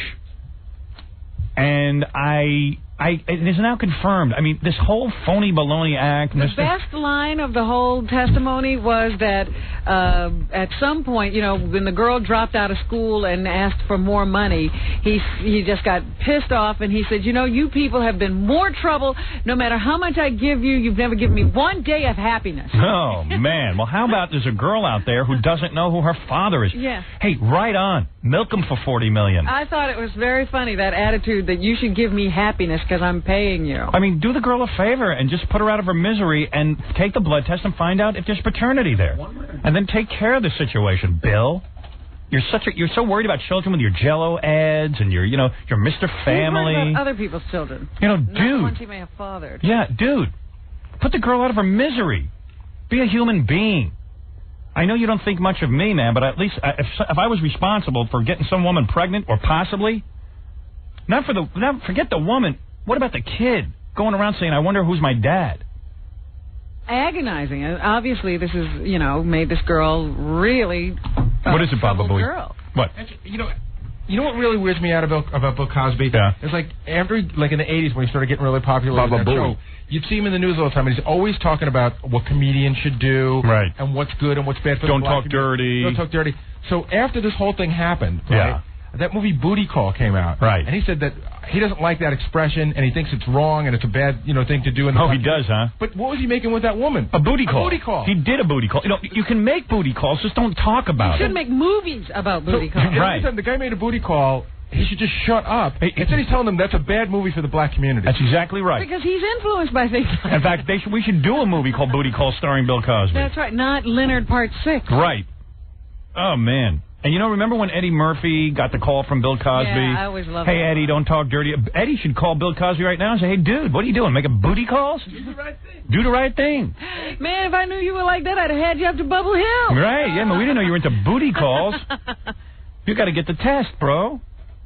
Wow. What do you think of women's feet? Yeah, unbelievable. Now, you're not guaranteeing a guy sex, are you, though? I mean, for your breast implants? I mean, you can't do that, because that's like prostitution, isn't it? Hey, get close to the mic. I can't hear you. Right? You tell me. I mean, it's up to you. I don't know. That sounds like prostitution to me. Whatever it's up to you. I don't know. Well, I don't know. I don't want to do anything. Well, like if a guy... Is the Susan Johnson thing prostitution? Yeah. we can just call it sugar daddy stuff. All right, so you're looking for a sugar daddy. Yes. All right, okay, cool. All right. So you get that? You understand that, Michael? Yep. Mm-hmm. She's looking for a guy who's got lots of dough. How old are you, Michael? I'm 32, and I think Howard's seen me before. Howard, are you familiar with the Aerosmith CD-ROM game, Jam Like a Rock Star? It comes with a guitar. Yeah. I'm the guy on the box of that. Oh, really? I don't remember the box. I just remember the game. Well, yeah, you know. So you're saying you're a good-looking guy? I look a lot like Lorenzo Lamas. So what do you need her for? I don't necessarily. It's just kind of intriguing. Hmm. I'm going to be in New York later today. I'm calling from Boston, where my company is based. Really? Well, he sounds like a good prospect. I think Robin will date you. You look like Fernando or Lorenzo Lamas? Lorenzo Lamas, and you run a CD-ROM company? Yeah, we make CD-ROM games. And I'll go out with you. Really? We're actually going to get into our first feature film very shortly. This is what guys do at bars. They rap to you. I'm doing my first feature film. Yeah, we're going to be doing our first feature, and... well, I noticed when he called in, he was just a producer. Yeah. You know. Now he's doing film. Producers of CD-ROM. Right. Yeah. CD-ROM games. First you say you're a producer. When a chick inquires more, you go, all right, CD-ROMs, but we're doing our first film. It's a good rap, you know. Yeah. That can get you laid. But if you look like Lorenzo Lamas, chances are you can get laid anyway. Right. You must not be having any trouble. Yeah. No, I'm not. That's like me. I used to go into... I'm a garbage man, but I'll be running for senator in 2 years. Okay? And some girl will go for it, too. Oh, really? Senator? So the garbage man thing is temporary? Yeah, I'm trying to be a man of the people kind of thing, you know. I'm doing that for research. Yeah. I'm not kidding. So you want this guy? Sure. You want to hook up with him? Now, what if you don't like what you see or something? I mean, she is kind of, mangled, but she does look like Julia Roberts. You're like into a weird thing here? Well, Howard, remember what you said the other day about the refrigerator? Mm-hmm. Well, I wouldn't buy anything that I didn't get to look at and check out first. I wouldn't just take Consumer Reports' word. Yeah, I don't blame you. So, yes, to check her out. I'm going to be in New York later today. I'd be happy to meet her. Maybe you ought to just meet him. Hold on. Let's talk to a couple of other people. All right, hold on. There's tons of guys. Yeah, I don't know how to make it. I'll just give you everyone's number. You can call them, okay? Or something, or you know what I mean? I don't know who you should go with. Go on a date, and if the guy's willing to be your sugar daddy, then so be it. Right? Wait, but do they know I don't live in New York, though? Oh. Well, where are you going to get your breast implants? I don't know. You tell me. I don't know. Where do you live? Spokane. You're going to get breast implants in Spokane? No, I wouldn't wear it again. Whatever you think. It's up to you. And Dominic Barber's calling in. What does he want? I think he wants her. Dominic, aren't you married? Hello? Oh, it's gone. Oh. You should give her his breast. That's what he was calling for. He was donating. Craig. Yeah? Go ahead, quick, man. Make your pitch. I'd make her my queen, man. Really? Yeah. And you got money to be a sugar daddy? Oh, yeah. Oh, yeah, right. Why do I not believe him? Unless he has inheritance. Because you sound kind of sleazy. I'm not sleazy. Yeah? What do you do for a living? It's kind of illegal, but... What do you do? You're a pot dealer? Are you a drug dealer? That sounds good Kind to me. of. I like that. You like that? Yeah. That's attractive to you. Yeah, screw that other guy. She likes those bad boys. You like bad boys? I like the fringe benefits of that. Oh, I see. You like to smoke? Honey, if I was in your shape, I'd be smoking day and night. I don't blame you. I don't know why she's so lucid. That's right. Yeah, you want her? Yeah. Well, just how much money do you make, Mr. Entrepreneur? A lot. Yeah? A lot? Like how much can you make dealing pot? It's not exactly pot, but... Oh, crack? And we got a crack man on the phone? What do you deal? I don't smoke crack. What do you deal? LSD. Oh. Mostly psychedelics. No. Crystal meth? Oh, what, you got a problem with that? He's going to get himself into trouble over the air here. Why? No one knows who Nobody he is. He is. There's plenty of people dealing LSD, quite frankly. She's already worried. She's worried about him. Oh, she's like a wife already. Yeah. Oh, honey, don't say that. Honey, you won't be able to pay for my breast implant. No. So why do you want this girl? Why? Because he wants to have sex with her. Well, wait a minute. I mean, a guy with drugs usually can get girls, too. But on acid, she looks normal. I don't know. Dominic, man, you're a married man. You can't have her. No, but I'm a little worried. We're selling this girl. You're not part of this show. What is we're? You're selling this girl for $5,000. I'm not selling her for anything. She's looking for... Dealer? No, she's a... Get out of here. He's got moral problems. Yeah, he's got moral problems. She wants to date a rich guy who will buy her breast implants, among other things. So, what the hell? She looks like Julia Roberts. She's just a little mangled, that's all, which is good and bad. Dominic's thinking he can get her into Playboy, I think. Yeah. I thought he was looking to just, make a bid? Yeah. All right, one more call. Obviously, there's no shortage of guys, Robin. That's the point. I'm amazed. And they're from all walks of life. Yeah. Both the underworld and the straight world. Talk to me. This is Ben. How you doing? It's Benny the Beard. Hey, that Dominic calls in every show. He called in Curtis Lewer last night. Right. Did he? Last night, yeah. He's a media whore. Yeah, go ahead. I own 10 liquor stores in New Jersey and New York, and I'm interested in seeing this girl. Really? Yes. Looking her over to be a sugar daddy? I think so. Mm-hmm. I think so. You would like to buy her breast implants? At least one. You can afford $5,000? Yeah, easily. Guy owns 10 liquor stores. What are you pulling down a year? About 200,000. Yeah, this guy's got money. This is sugar daddy. Got the coin. You got him in ghetto neighborhoods, I hope. Half in ghetto neighborhoods and half in. Smart man. Liquor stores do so good in black and Hispanic communities. I got a few in the American Indian neighborhoods too. Really? Oh man, you must be rich. No wonder you got over $200,000. That's legal. That's legal drug dealing, man. I tell you, it's so funny that alcohol is legal and everything else isn't. You know, Absolutely. it's like. Isn't it also funny? All the others combined. When I was in college, I said to my roommate, I said, because I really didn't know what I wanted to do in life. I knew I wanted to be on the radio, but it didn't look hopeful. I said, I'm thinking of opening up, liquor stores in black neighborhoods. And he goes, isn't that dangerous? I go, yeah, but the reward is unbelievable. Why don't you think people do it? It's lucrative. Yeah, I said, and not only that, I'll just get some dumb kid to stand in the store. Let him worry about it. Exactly. I never go into the stores. Of course not. But you know what's funny about liquor stores? Yeah. Liquor stores have to be liquor stores. You can't sell liquor in anything else. Yeah, right. Oh, lottery tickets. Yeah, you could all vices. Oh, it's a hysterical yeah. thing. Can you sell guns there too? So you get liquored up and shoot people? No, just that's the one bad thing. You can't sell guns. When I was in college, I worked at a liquor store at Bedford-Stuyvesant. Yeah. They didn't even take the bottles out of the box. You would bring the box up and just cut it open because people buy it so fast. Right. You couldn't even keep it on shelves. shelves. No. Putting it on shelves. You would take like the 12 most best There's no liquors. overhead. You don't have to worry about displays. Yeah. You took the 12 best-selling liquors and you put them right at the front counter and just cut the top of the box open. Because, it's always funny, like the cops are busting the crack dealers and stuff, but they're not doing anything different than the guys in the alcohol stores. But it is funny, too, because you go into liquor stores in a bad neighborhood, they have those acrylic shields, yes. And they slip you the bottle. Yeah, it's wild. Well, that's what I would do. I would just line the whole place. So I said to my roommate, I said, you realize how much money we can make? Like, just open up some, like liquor stores in like Roosevelt, my old neighborhood. I mean, over, where in Wyandanch? Yep. Forget about it. Howard, name another business, right? Go ahead. Saturday mornings, we opened at 9 o'clock. Name another business that had a line going down the block. Right. Seriously. It was like the Rolling Stones put out a new record. You never have to advertise. Never. And also, no advertising. And Monday morning, too. You know why? Yeah. Because they were closed on Sundays. Monday morning at 9 o'clock, line around the block. Goodness. Honey, this guy's a catch.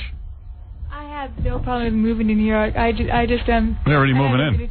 Right. How long are you going to be in New York for to meet a guy like this? How long am I going to be right now? Right. Right at the moment, I just was going to say the day. So literally, you're going to be here today, so you need to meet a guy real quick. I'll have to come up there and meet you. Yeah. But I don't have any problem with moving here. I mean, I would love to. No, obviously. You have no problem with just about anything. Which is fine. That's what guys are looking for.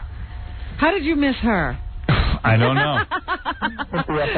When you could move around before you were shot in the head and everything, were you hard to get, or were you this easy back then, too? No, you were always I was this into easy. revenge. Yeah. Which, you were mistaken. That's not why I want breasts, because I want to go find every guy that's ever dissed me, and because I was just breast man, and I always liked him. I want to show him what he could have had, and, right? And then I'm going to fondle him, make happy noises. I can't imagine a girl like this. But you know what? Now she's like Dr. Strangelove. She's wrestling with her arm. Yeah, well, there's a whole bunch. Hey, come on, she was shot in the head. I mean, there's a whole thing going on over there. But there's, hey. Put the lights down low. Do you keep that cast down when a guy makes love to you? Oh no, I can take it off right now. Oh, you can? I just put it on because it makes me look less. You can tell people I was in a car accident. Oh yeah, that's not so bad. Hey Howard. Yeah. She's sort of out there because she was telling us when we were talking to her in the green room that in high school there was this group of girls that used to make fun of her. Yeah. So she just had sex with all their boyfriends. Cool. Well, that was a nice thing. Yeah. Wow, they deserved it. Wow. None of that was going on for me in high school. They told me. This girl could get any guy she wants. Yeah, she really does look like Julia They told Roberts. people that I was already having it. That's before when I was not doing anything. All right, calm down. Lies about me. Yeah. And so I decided to make them too. Oh, there you go. Their boyfriends. Wow. See how she's fighting with herself? She's fighting her arm. What happens? Your arm is attacking your other arm? What happens? You have no control over it? So it's I'm trying to get it to be normal. Like That's cool. Like you're trying to get your arm. Cool. I don't like. You're trying to get your arm to behave. It's amazing. I'm sitting here watching the show. I would just put my crotch somewhere near the vicinity of that arm and hope that something happens, you know, because it's like it has no control. Wow. Gary, come in and hold her arm. Behind her. You want someone to hold your arm or what? No. Now the arm is unbuttoning the jacket. Wow. Did you just see that? Cool. Your arm that you have no control over started taking off your clothes. No, it didn't. It did too. Did you see that? I did. I'm watching this whole Look at it. It's taking off her bustier. It's not. It's taking off your jacket. Wow. It's hysterical. It's just hysterical. I'd love to see that. Man. And she's got a good... Like, all of a sudden, the arm starts attacking her clothes. Wow. And so she starts struggling with it. That's cool. It's like one of those films you see on TV where Michael Caine is a hand. If I put my crotch near the area, I mean near your arm, could something happen without you even knowing it? You put it near my mouth, something could happen. Really? Anything could happen. Well, that's a girl I like. All right, let me just... No, I'm not full of anything, honey. I'm not full of anything. Sit back and relax. I'm a big tease, all right.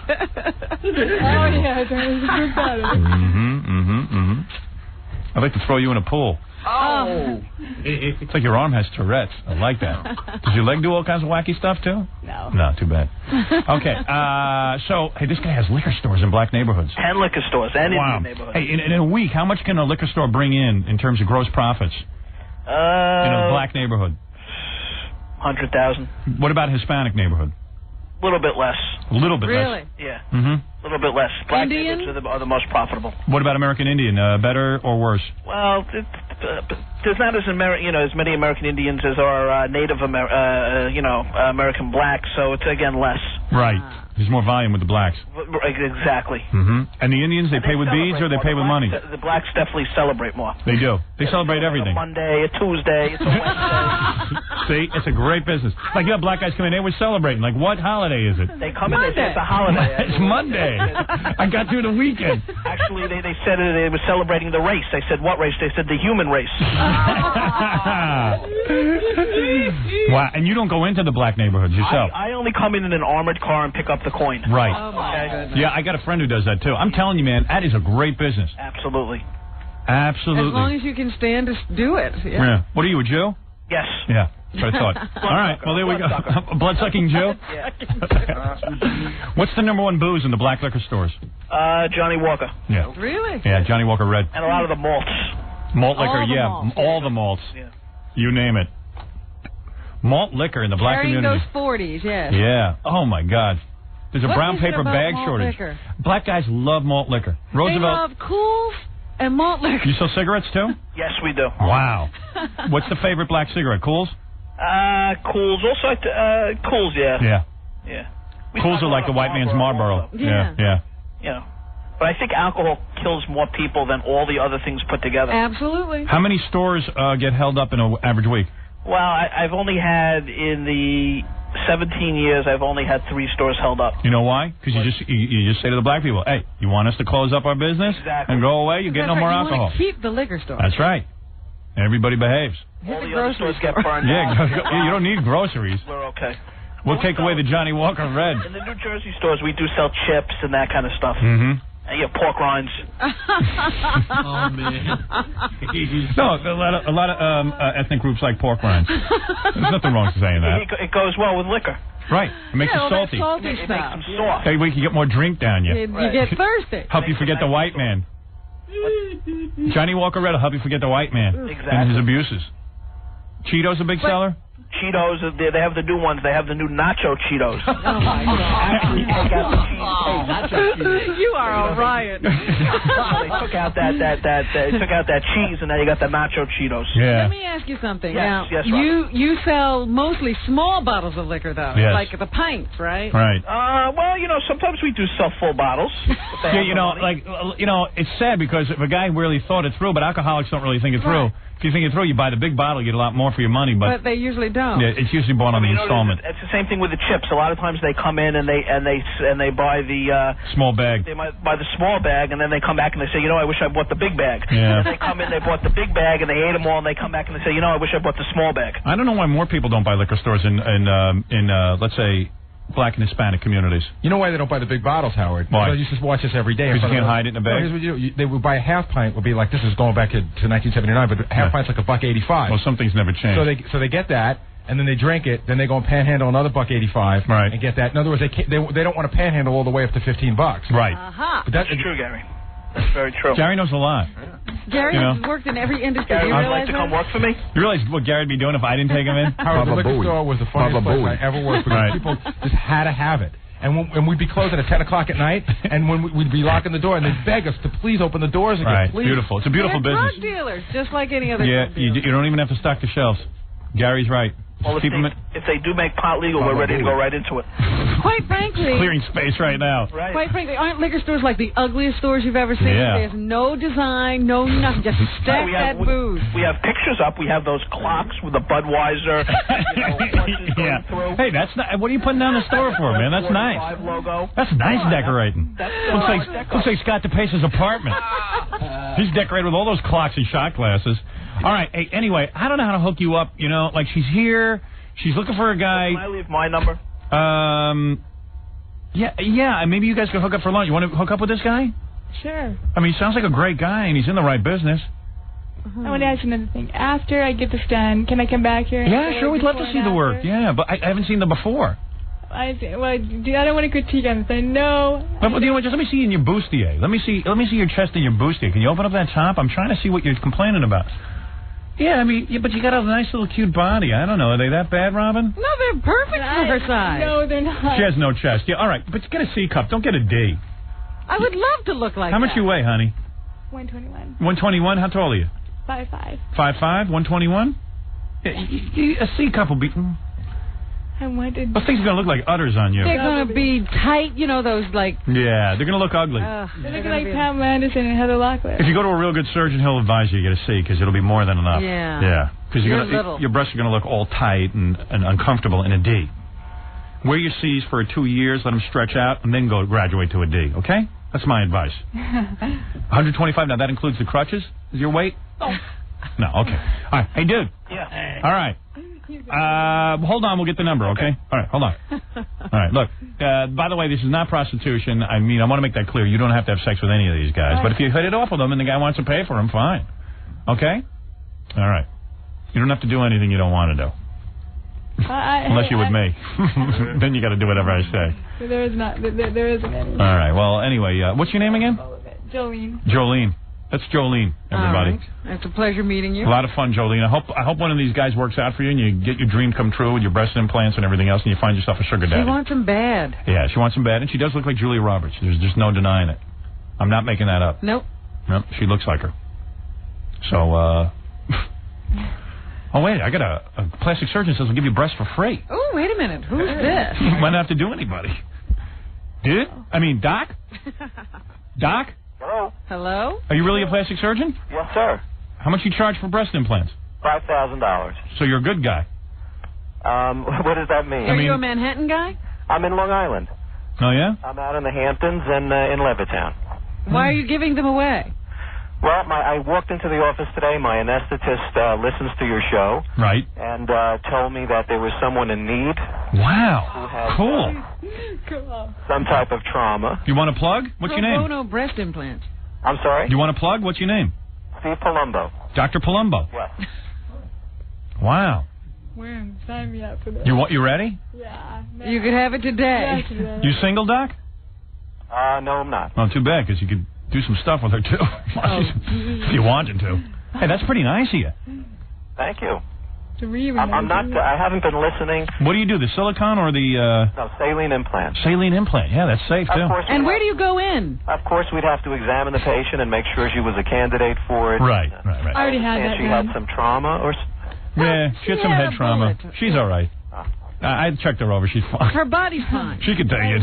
I mean, why don't you go see Dr. Palumbo? I will. Go right over. I just want to know what kind of surgery he does. I mean, does he do it under the arm or? No, I usually go either through the nipple incision. Best way. Or beneath the breast. You know what? If I'm actually going to for sure get it done, I will show you before and then I'll show you after. That's okay. You're going to show me before and after? Yeah. All right, let me see before.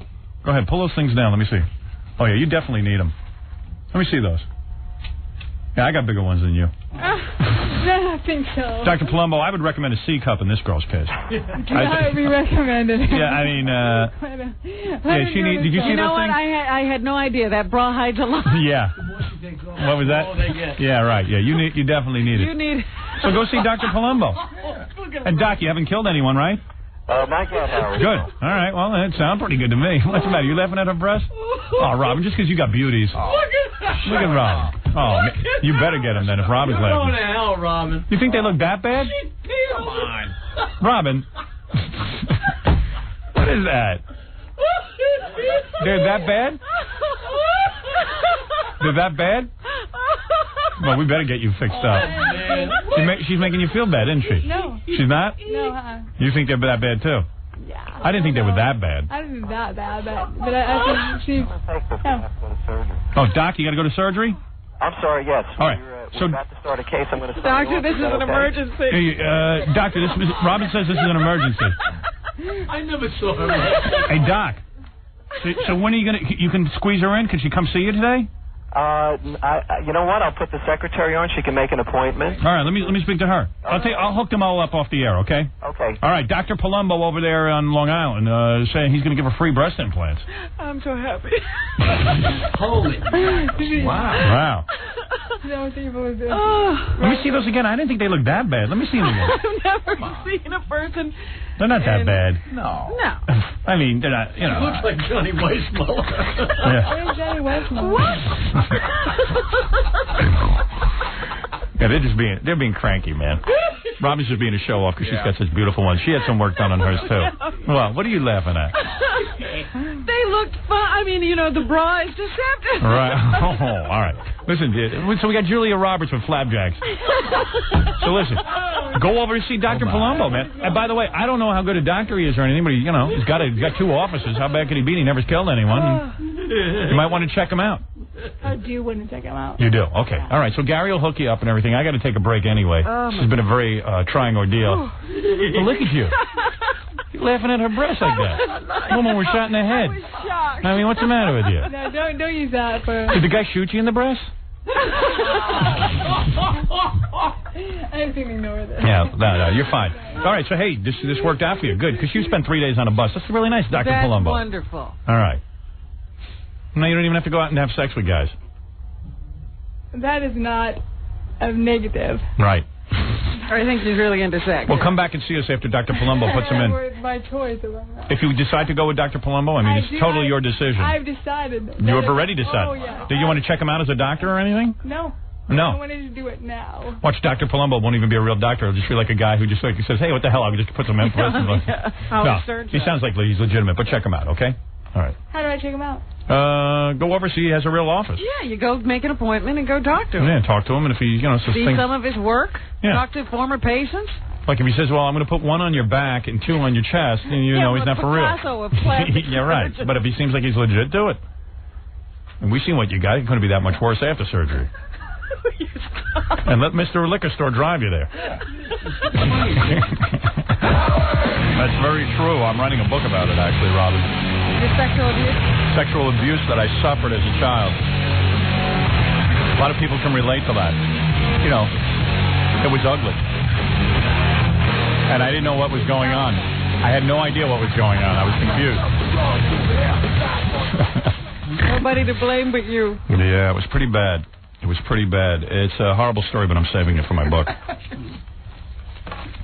Started at an early age. Much too early. It's still going on, this type of abuse. Oh, you're still doing it, huh? It goes on behind closed doors, and you never hear about it. It's an addiction. All right. So I'm coming forward to say I've been sexually abused. It's messy. It's mutilating. It's wrong. And it leads to bad things. Like more mutilation than... And sometimes it's fun. I'll be honest with you. Let me just clean up the phones. There's 2 more people waiting, then we'll do the news and we'll get out of here. Okay. Jimmy? Yeah, Howard, I want to know, with the Melanie Griffith movie... Yeah, now, by the way, I am not doing this movie yet. I mean, I have no signed deal. Oh. I'll tell you what happened on and off during vacation. First it was on, then it was off, then it was on, then it was off. And where we're at this point is that lawyers and my agent are talking, and I think they're getting it all straightened out. Who knows? Yeah, because it seems that everybody wants to do this. Well, yeah, they do. It's just, it seems like my agent will call up and go, okay, the letter you sent me is wrong. Here's what I want changed. Then and they're willing to make the changes? Yeah, oh yeah. And the lawyer will go, okay. And then he'll send back a piece of paper, but it doesn't have what my agent said. Oh, so it's just a matter of ironing this out. Right. Then my agent will go, okay, wait a second. I think you guys made a mistake. And blah, blah, blah, blah, blah, blah. And then... Will this be done by the time the movie is set to shoot? Well, my agent said, look, at this time we don't get the piece of paper right. Let's just forget it. Really? Yeah. Yeah, I was wondering if Chaz Palminteri was in that movie. I thought he was, because I know he's working on that movie with her. He is? Yeah, he's working on a movie. I know for a fact. Oh, well, it ain't that movie. As far as I know, I don't even know what part he would play. I don't know. Yeah, that's what I'm saying. He's working on that movie? Chaz Palminteri. He's pretty cool, but I don't know that he's in the movie. Yeah, I was going to ask you if you... I think you know him, you know. He used to... He used to be our intern. He used to wait tables at... No, Razmachaz. He had a group Razmachaz. I have his tape. I don't know him. How would I know him? I think you know him because of singers, Larry Chance and the Earls and stuff like that. I don't know Larry Chance and the Earls. I was Imus's little buddy. No, he's not. He's a professional singer. All right. He doesn't get it. You know, I wonder if people understand this program after talking to them. I know Fred doesn't. Do they really get it? All right. Anyway, I want to let's do the news, okay? Let's get into the news. Can Jackie come over and get these cards? Tapes. Yeah, all right. It's good exercise for him. Because we're going to do a Versace tribute. Yeah. I still say Versace made a big mistake not opening their doors yesterday. That's the time to sell, sell, sell. As soon as the guy dies, people are like lemmings. They just go out and buy. You know his name is spelled Gianni, but they're saying it's Johnny. Yeah, well, it's Gianni, and yet all the newscasters are going Johnny Versace. Yeah. And as soon as you say Johnny, it's not as cool. It's like Gianni's a cool name. But everybody was calling him Johnny. Why do gay guys all become like fashion designers? Like what is it genetically that happens? I don't know, but I told you the last time they had 7 on 6, that fashion week they have here, they did a retrospective of all the designers who were having shows, and every one of them was gay. I know. I don't get it. Like what happens? Like, you're gay, and therefore you can design clothing? Like for women. For women. And God, the guy really knew what he was doing. I mean, some of those dresses. My mother used to say all these fashion designers are angry at women. They're all, like, angry because they make women, like, have to get into these skinny little outfits. I've also heard, like, saleswomen will say that, too, because they know that most women don't look like the women who can wear these dresses. Yeah, and then my mom would say, then they'll go ahead and conspire against women. They'll make short dresses, then they'll make long dresses, and so that every year you have to get rid of your wardrobe. Right. And I was like, Ma. Well, you notice in men's fashion, men's, clothing is sort of classic. Right. And it doesn't ever go out of style. Right. Except maybe the lapel will be wider or not so wide. Because we don't listen to the every 10 fades. years or something. Are gay guys into designing men's clothes too? Yeah, yes. Yeah, right. I don't know, but they're not angry at men. They like men. Well, men don't go for it. They won't change as all. We won't. You know, your pant length stays the same. Oh, yeah. Although I'm wearing some high waters today. Yeah, I don't know what goes on with that, but anyway, this guy Versace used to make some outrageous clothing, like the most famous, the Elizabeth Hurley dress. Yeah, made her a star, actually. Gorgeous. Beautiful woman. I don't know what... I'll never figure out why a guy like Hugh Grant doesn't want that, but I guess he just... no matter how beautiful the woman... It doesn't say he doesn't want that. He just wants it all. You want your wife. That's true, but I want more. Yeah. Yeah. She doesn't understand that, my wife. She's like, why would you want... Doesn't. Yeah, why would you want more? I mean, you have me. And I'm like, well... Because I had you. It's a male thing. Yeah, she doesn't get it at all. Men are hunters. Yeah. She would not be as understanding as Kathy Lee Gifford. You don't know that. Kathy Lee's a real sap. Kathy Lee didn't think she'd be this understanding. Really? Believe me, she didn't. She didn't think she'd ever have to deal with this. Right. But she's dealing. But your mother thinks she's going to leave him. Yeah, my mother says Kathy Lee will leave. If she has any dignity whatsoever. My mother says throw him right out. That's a hard line. That's my mother's line. Hard line. She's not for the family. I thought she was pro-family. No, not that way. My dad knew this guy who invited him to Cuba in the days of Batista, when it was real fun to go to Cuba. There's hookers, and so this guy said, hey, I got business in Cuba. You want to come with me? And my dad was like, oh, I'll talk to my wife. And he said, honey, can I go to Cuba? My mother says, yes, you can, but don't come back. That's her rule, man. That's the way it is. That's a good one. Yeah, you can go anywhere you want. Just don't come back into the house. What? Enjoy yourself. Right. That was the way my mom was. She sees things very clearly. You know? Either this way or that way. Like I said, hey, let me take Dad to Scores. You know, oh, he can go. But he can't come back. My way or the highway. Right. That's a riot. She goes, that Kathy Lee? She should throw the old geezer out.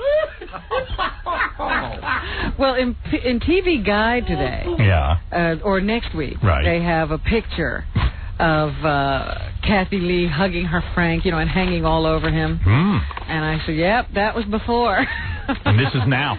She's looking real bad, Kathy Lee. Like, this really took a toll on her. Show the other day, she's aged from this. She's like the president. You know how they take those pictures of the president when he first comes into office? And he's all spry. And then 6 months later, he's a mess. You see him, he's aged like 50 years. Yeah, that's cool. That's what Kathy Lee looks like. Yeah, like Jimmy Carter came in a young man, went out an old man. Yeah. Ronald Reagan. You know what? Clinton doesn't seem to be affected by the presidency. You don't think? I think he looks fine. Yeah? I think he looks a little old. Really? Yeah. I think he looks better since he became president. And his nose is all red. I don't know. Yeah, maybe you're right. Who knows? I don't study him that much. Those old pictures. I think Hillary's had some surgery or something. Hillary fixed herself. What did she do, Robin? She has had a face. Something's been done. She's had that, you know, like fat stuck out of her cheeks. Something, right? Something's going on. She used to look like a squirrel. Yeah, she was jowly, remember? Yeah, I thought she was storing nuts in her cheeks. Yeah. But I don't know. She looks like a lot better or something. Yeah, I think she worked on herself big time. Yeah. Still got those big, thick legs, though. Well, they can't do much about that. Can't suck the fat out of that? What are you going to do, cut them off? Can't you cut those off and get some new legs? Yeah, but Kathy Lee has bags under her eyes that she could hide quarters under. I mean, she took this Frank thing hard. She definitely needs a nip and tuck. I think she needs to get away from all of this. Yeah. I think your mother's right. Yes. Maybe she does need to leave. If it's hurting her that much, right? Get the hell out. Yeah. If you're going to start sagging, get out. Yeah. You were doing fine until this. Sort of. So, But I was looking at Frank. Frank's got a good butt on him. Really? Oh. You know, yeah, I guess, you know, you read those transcripts, you start to say Frank's got something going on. You start to look for it. Yeah. Don't you think Kathy Lee should go out and have sex with a younger guy? I think she should, like a broken storm door. Yeah, go right out, on man. an old house. Right. Go out. She's got a license. Start flapping those legs in the air. Yeah. She should have an affair with Michael Kennedy. She should have it all. Right. Did you see that Michael Kennedy apologized to the babysitter last week? Why, was he that bad in bed? The Kennedys have no shame. I am sorry. Just none whatsoever. They finally decided, because they couldn't get this babysitter girl to cooperate and testify against him, and she was the only one who could provide direct evidence that he had sex with her when she was underage. Yes. And she just doesn't want to do it. So the prosecutor says there's no way to go forward with the case without her help. And so after they announced that there was no case, Kennedy made a statement that he was sorry to the babysitter's family and the babysitter for being so irresponsible. Really? So he admitted guilt. I was like, you know, they ought to wipe up the floor with him. I just keep my mouth shut, man. He's a ridiculous fool. Yeah. That's weird. You know, and then he's apologizing to his wife and his children as well. Really? Ugh. Wow. It's disgusting. I would just I lay low. Yeah, don't come out. Yeah. So these guys apologize. Everybody's apologizing. Like an apology means anything. I am sorry. What is that? I don't know. You did it. Why apologize? You enjoyed it. You did what you wanted to do. Now you're going to say you're sorry? I am sorry. What else is in the news, Robin? Well, I started to talk about Gianni Versace.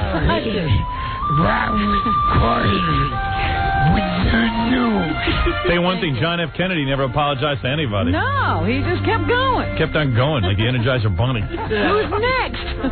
He was like a guy at a bakery. He had numbers. So tell me about this Johnny Versace. Johnny Versace was walking home from a cafe in the South Beach area of Miami yesterday when he somehow was approached by a man who shot him twice in the head at point-blank range. Wow. Investigators are now saying that their prime suspect is a serial killer, a gay serial killer who has been stalking people across the country. Wow. So, just the most amazing story. And we have a few Can't the cops get this guy? Now that his picture's up all over the place? Well, they hadn't gotten him so far, but here's an expert. His name is Robert Ressler. He's one of those FBI guys who studies serial killers. He says this attack, in broad daylight on an open street like this shows that the guy is just desperate. Yeah, wants to be caught. What the FBI has to do now is make that link to his last victim to see just what that link was. It was either an actual link or it could have been symbolic. He may have targeted the last victim just because of who he was, his notoriety, his wealth, and again, the anger that Cunanan may be possessing. His name is Andrew Cunanan, and they think he's killed at least 4 other people. Wow. Here's Paul Phillips, the FBI's director in Miami. He says the guy has no pattern, so it's kind of hard to trace a guy when there's no pattern. There is no indication that all the people were gay or that he knew all of them. Nobody's safe in this, and that's the point we have to get across. Don't think that because you're not gay that you're not a possible victim in this thing. Yeah, Robbie. Everybody's at risk. Everybody's got to help us put this guy in jail. Well, at least they're all guys. Right. Oftentimes serial killers target women. Yeah. So far, at least of the known victims, they were all men. This is the new trend in serial killing. Men on men? Men on men serial killers. Yeah, give us women a break, right, for goodness sake. And here's an unidentified police detective talking about exactly what happened. Okay. Apparently had breakfast nearby. He walked back to this restaurant, and he was in the process of opening the gate when he was approached by a white male, perhaps 25 years old, wearing a light gray shirt, black shorts, a black backpack, and a white cap. And we're told... Beautifully coordinated. Shot him at point-blank range. One thing about a gay serial killer, they know how to dress. They dress well. Yeah. A black backpack, a gorgeous... A white hat. Yes. A very nattily attired... White shirt, black shorts. A chiffon pair... I don't know, man. It's very sad. It is sad. Here's Ivana Trump, who... Ivana Trump? Was a good friend. No kidding. And admired Versace's designs. How come I'm not hooked up with any designers? How come I'm not friend to any designers? I'm missing out on a big part of show business. You could be. Who's that? Didn't Bon Jovi invite you to some Versace thing? Yeah, and I think Betsy Johnson writes you once in a while. Really?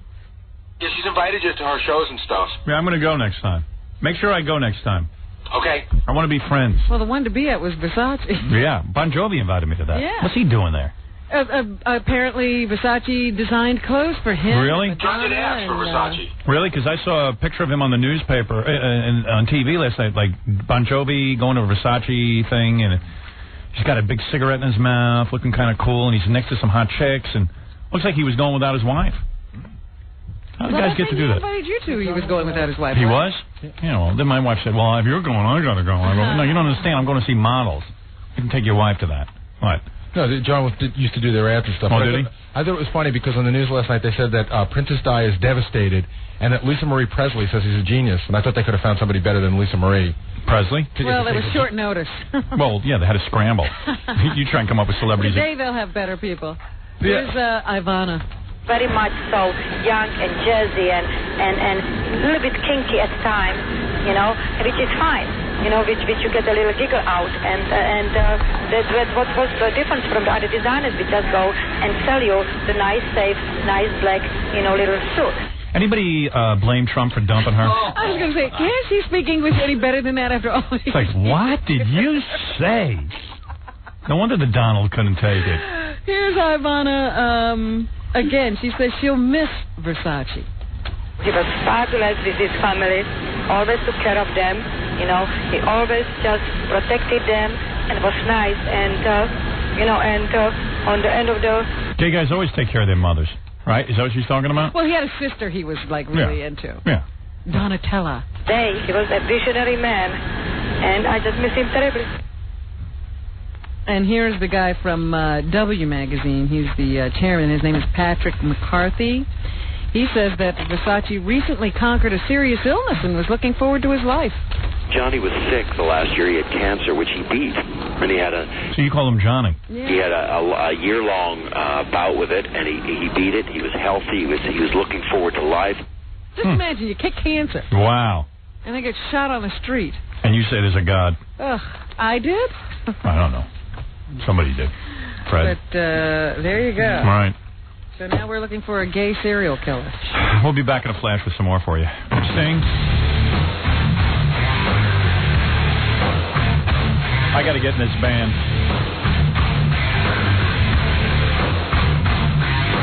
Hey, hey, I knew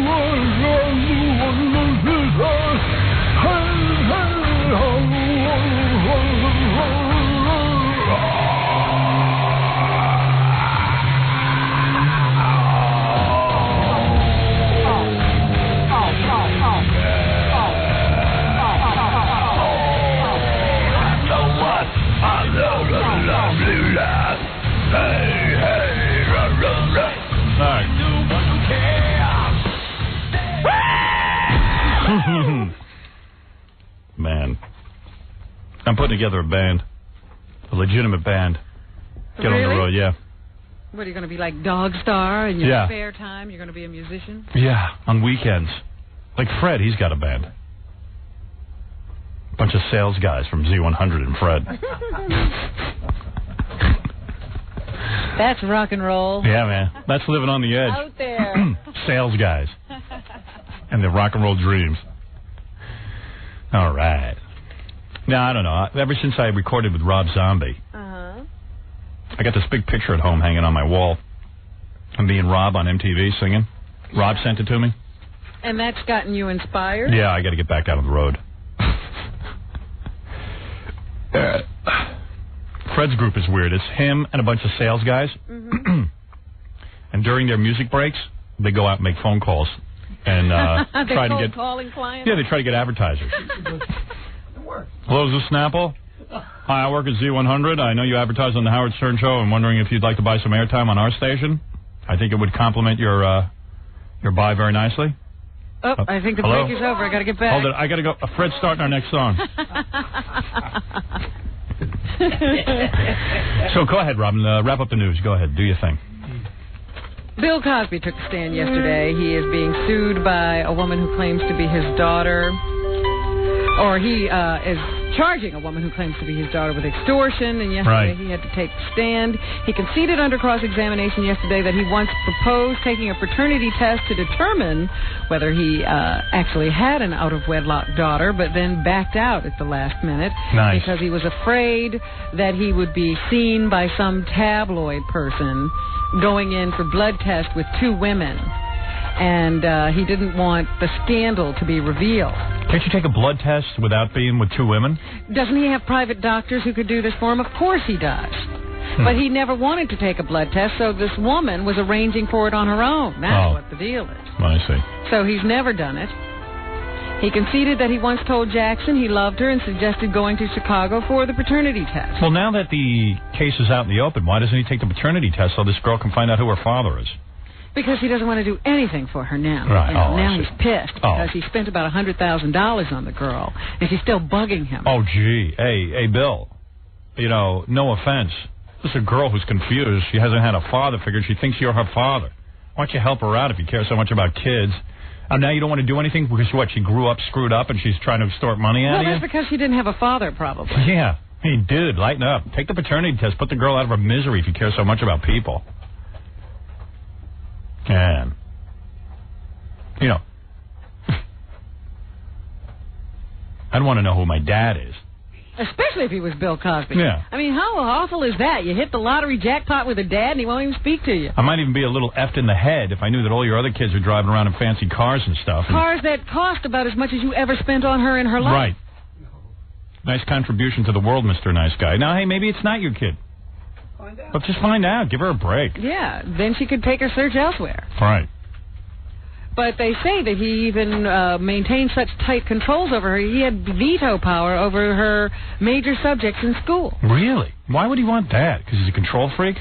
He was paying for it. Gee. That's weird. Never agreed that she was his daughter, but then he did once allow her to visit him on the set of The Cosby Show. How much do we love hearing negative stuff about Cosby? Oh, God. It's almost as good as Kathy Lee. Right. Almost but not as good. Right. He's a loudmouth, but she's a real loudmouth. Yeah. Yeah. I mean, we had to listen to her every day. Yeah, now she shut up. She didn't even talk about her family anymore. I watched the whole week. I didn't hear one word about anybody. No little outings with Frank and the kids being talked about? Nothing. So anyway, he allowed her, because it's really, like, smutty the way he treated her. He allowed her to come visit him on the set of the movie. And then he took a picture. Those bad movies? Not on the set of the Cosby Show. Oh, all right. And then he took a picture of her. And he said, you know what, I'm going to take this picture and I'm going to put it right up here on the mantle in the set. And so every time you watch the show, you'll be able to see your picture. And that should remind you that you should get an education and become somebody. How's that going to remind you to do that? I don't know. That's in his warped mind, that's what that will do for you. I'm going to... Picture on his set. I'm going to keep your picture on the set. That should remind you to go out and be a good person. Meanwhile, Ennis Cosby, his son, is also on the set. Right. But he's also at the dinner table and everywhere else that Cosby goes. Yeah, he gets to be home with him. He says he talked to Autumn on the phone about 15 times during her life. Right. And, sometimes even argued with her about, her life and, which direction she was taking, and he was suspicious. Well, no wonder she's confused. He's saying that he's not her father, but he's involved. A little bit, just enough to keep her like, uh-oh, I think this might be my father. Yeah, and always sending the money. And that's the... You know what they ought to do? They ought to give her the $40 million. In the final... Well, that's not what this trial is all about. Too bad. It's about sending her to jail. No. They should say, not only are we not sending you to jail, we're giving you $40 million of Bill Cosby's money. How's that? Because this guy confused the hell out of you. I would like that. Yep. I would cheer in the street. And give Mike Tyson his license back. I got to see a rematch. So anyway, he says during that phone call was when he yelled at her that he was sick of her mother, and that... Wouldn't it be great if they put Bill Cosby in jail after this testimony? I mean, this is not great testimony. This is not a great human being. Oh, my goodness. And that after all he'd given them, they'd never given him one moment of happiness. Here's a cool scenario. Bill Cosby gets thrown in jail after the trial because he's such a dink. Camille Cosby and Kathy Lee Gifford get into a tarred romance with one another. Fed up with their men. And Mike Tyson comes back and boxes Evander Holyfield. Tomorrow. Cosby now declined to take a blood test to determine paternity, and the judges ruled that the issue is irrelevant in the case. He says he told his wife Camille about the affair 17 years ago. And then Giff and Cosby are so pissed off about everything. They get drunk one night and they have sex with each other. You have beautiful breasts, Bill. You're perky. It's a weird, weird world. Right. The attorney for a man who admitted providing cocaine to Carol O'Connor's son says the actor slandered his client in TV interviews after Hugh O'Connor's suicide. So now he's suing Carol O'Connor. I mean, Carol O'Connor said he is pissed his son died because he wanted to go get the drug dealer. Well, he did get the drug dealer. I mean, the guy got convicted. Yeah. After Carol O'Connor, pressed this issue. Right. What he's worried about now is what O'Connor said about him in interviews. He's suing him because of that. Yeah, I don't know. Sounds a little flimsy. The jury in the Harry Parzigian... Parzigian. Oh, that's the guy? Yeah. Slander trial against Carol O'Connor heard opening statements yesterday. The younger O'Connor shot himself to death in 1995 at the age of 32. Soon after, Carol O'Connor called the drug dealer a sleazeball and partner in the murder for supplying cocaine to his son. Well, and this is going to trial? The lawyer says that Parzigian said that Hugh O'Connor did not die of an overdose. He shot himself to death, so he doesn't figure he's a partner in the murder. They say that drug use was rampant on the set of the TV series In the Heat of the Night, and Hugh O'Connor fell in with cast and crew members who used cocaine. So Parzigian's saying, this is not my fault, so stop blaming me. What a screwy country we have. And somehow this is in court. Can't believe that this goes to court. Anyway. The old days used to be so simple. Two guys would go out and just kick each other's ass. Whoever got up won the fight, and that was the end of it. Now we got court. The computer industry is making a move to make the Internet safer for youngsters. It's announcing plans today to give parents greater access to anti-smut software. Oh, great. The Internet's going to suck as soon as that happens. Well, how do you figure? Because it's just one more step toward, I don't know, some sort of censorship. It also plans to flag Internet sites that are clean enough for kids. Yeah, I can't think of one that's clean enough for kids. Some members of Congress say legislation is the best way to force the computer industry to shield children from Internet smut, but the Clinton administration has been urging the industry to take voluntary steps on their own. There is no industry. There's no Internet industry. What's with none of these guys understand what the Internet is. It's just a bunch of people doing whatever they want. It's the coolest thing going in that respect. Fact is, nobody can think of anything cool to do, but it's just the potential is there. And who determines what smut is? You see what we're getting into? All of a sudden, there's smut on the Internet, but what is smut? A guy who puts something on the Internet knows whether he's looking for an adult audience or not. I see. I don't know. I don't know, man. Just leave it alone. Leave it the way it is. Kids will survive. You can't put your kids on it. I'm just sick of stuff like where adults have to be, have to give up every freedom because everyone's worried about everyone else's kids. Just watch your kids. I'm watching my kids. I'm not worried about anything. I know where they are. I know what they're up to. And if I don't, hey, they'll survive. It's called the real world. My point about you taking your kids off of the Internet. Sure. Absolutely. So they can't do it. That's right. Well, that's wrong. Well, no, it's not. Do whatever I want. That's censorship. You're practicing. Hey, if you're worried, I'll practice my own censorship. I'm not going to censor other people's kids. If you're worried, just don't buy them a computer. Quite simply. It ain't like it's that easy to get. Yeah, it ain't easy to get on the Internet. I mean, you got to buy them. Yeah, I mean, there's an obvious thing going on. Somebody's got to pay the phone bill. Yeah, it's pretty obvious when your kids are on the Internet. They don't trip over. But they do want their kids on the Internet. They can get their homework assignments. All right, this way. They can want to know get something? tutoring this way. Hold it. School book. Here's the deal. Right. School. There is nothing on the Internet. I went on. Okay. All right. I went on the Internet. Yes. Someone said to me this character that I'm playing in the Melanie Griffith movie, if I decide to do it, or they work out the whole thing. It's kind of like a Phil Spector, right? I don't know much about Phil Spector. So I figured, well, okay, let me look him up on the Internet. I'll read about him. I looked up Phil Spector. There's nothing good on the Internet. All it did was just list the records that he produced. That's it? Yeah, you can't do your homework on the Internet. It would take you 10 hours to find anything. You could open up an encyclopedia in 3 seconds. You don't know how to use the Internet. Plus me, I do. You know what you go to this place called Yahoo, you do a search, you go Phil plus Spector. You do that, you write it in, and it comes up 10,000 idiots trying to sell you a record album with Phil Spector. You might find something, but it's hit or miss. Yeah. And then there's some religious group out there who's afraid to find a picture of Phil Spector and a donkey. I don't care. No, they're not worried about you finding that. They're worried about a child finding that. Believe me, I'm a child. Realizing and that's exactly what you're worried about. That's why you won't let your children go on it. Yeah. Meanwhile, I'll pick up the phone and call Ronnie Spector. That's how I'll find out about Phil Spector, okay? There you go. Right. A Saugerties man who rescued his young son during a storm on the Hudson River apparently drowned moments later. Yeah, I know. If like my kids, he wasn't able to get back aboard his boat after saving his son. Yeah, I've told my kids, don't expect Dad to be a hero.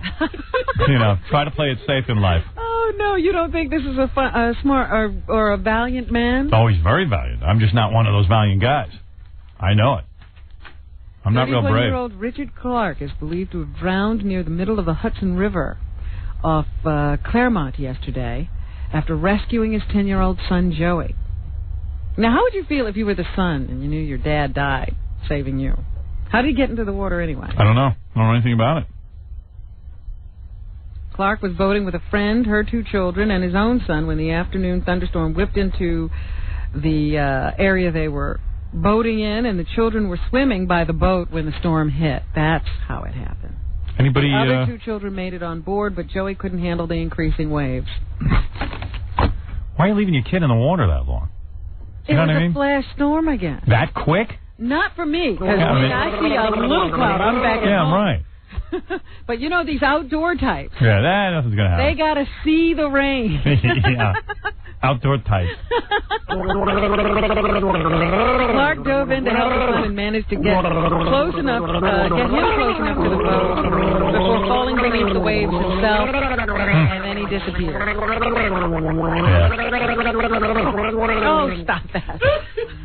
What else is in the news, Rob? An American astronaut may have to help with the tricky repairs of the Mir space station because the commander of the space station is a little queasy. He's got an irregular heartbeat, and they put him on sedatives to calm him down.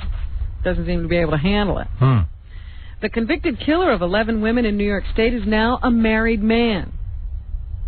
Oh, yeah? Arthur Shawcross That's the weirdest thing in our society. Married Clara Neal. Women who marry guys in prison. I never get that. They married in the visitors' room of the prison on July 10th. And it pisses off a lot of regular guys out there who are, law-abiding citizens who can't get laid. Yeah. I mean, it's just like, wait a second. What, I got to go to prison to get a wife? Shawcross was convicted in 1991 of serial murders in the Rochester area. Most of his victims were prostitutes. He's serving a sentence of 250 years to life. So does he get conjugal visits? So with 250 years to life. Yeah, I think 250 years is life. Well, tell me something. Does he get conjugal visits now? I don't know. What do we have? Because that'd be funny if he did, and then he just killed his wife. That'd be like maybe that would finally slap women around him, get them into shape, and say, "Don't marry prisoners." Clara Neal is not deterred by his history or his conviction or his sentence. Could a psychiatrist call up and explain to me why women marry prisoners? I think we ought to talk to this woman. She's free. Yeah. Has there ever been any explanation? I've never read anything. I've seen him on Oprah and Sally Jesse, where they have these women on. I got an explanation. It's called insanity. I got an explanation. It's called, these women some of them are like real pigs, and they get, really good-looking guys, but they're serial killers. But they can't even touch them. They're behind bars. They just want to be able to tell their friends they finally got married. They got something to talk about. I think it's that simple. Yeah. Yeah. And it gives them a life. And they hope they're never released. And then they're interviewed by the press, and it kind of gives them a whole... And if the guy ever gets released, they'll either kill him or he'll just go out and meet a real woman. She dated Shawcross before his conviction and was a fixture at the trial. She tells the Rochester Democrat and Chronicle that she sticks by her husband despite his crimes. She says if you love somebody, you're going to love them. It doesn't matter. Really? That's what Kathy Lee says. Is this a white broad, Robin? We could have her in here and find out. Really? Find out everything. A lot of desperate white broads. I thought that Michael Jackson and Lisa Marie didn't get along anymore, but they say today that they were seen holding hands as they entered a London hotel yesterday. Earlier, Presley stood at the edge of the stage during Jackson's sold-out concert at Wembley Stadium. Isn't he married to someone? The couple divorced in January, and last year, after a 20-month marriage, that was it. In November, Jackson married Debbie Rowe. I wonder if that's the closest they ever went, holding hands. Their son Prince was born in February. Jackson took Rowe to his Sheffield concert last Wednesday. All right, he's got his chicks. Wow. I mean, all of a sudden, he's a ladies' man. Hey, I got my wife over there. Next week I got Lisa Marie. Step on the side. Look at me. I got a life. Little boys, get away. A bank robbery in Virginia Beach left the robber with more than a red face. Police say the man walked into the bank, gave a teller a plastic bag, and demanded money. The teller filled the bag with cash and an explosive dye pack that burns at about 400 degrees when activated. The robber stuffed the bag down his pants and started to scream. But when he got outside the bank, the dye pack exploded. He then stripped down to his boxer shorts and left the smoldering pants behind. See, that's great. I bet you some lawyer will take his case and sue. Say, hey, when he stole this, no one expected his pants to explode. You know what I mean? Like, that's cruel and unusual punishment. Well, they haven't caught him yet, but the police are hoping that he has to seek medical attention. That's great. Or sitting around with an ice pack on his lap. Wow. And you have to wonder, where the line is here these days on, what are your rights as a parent and when the public can get involved. There's a dental dispute going on in Everett, Washington.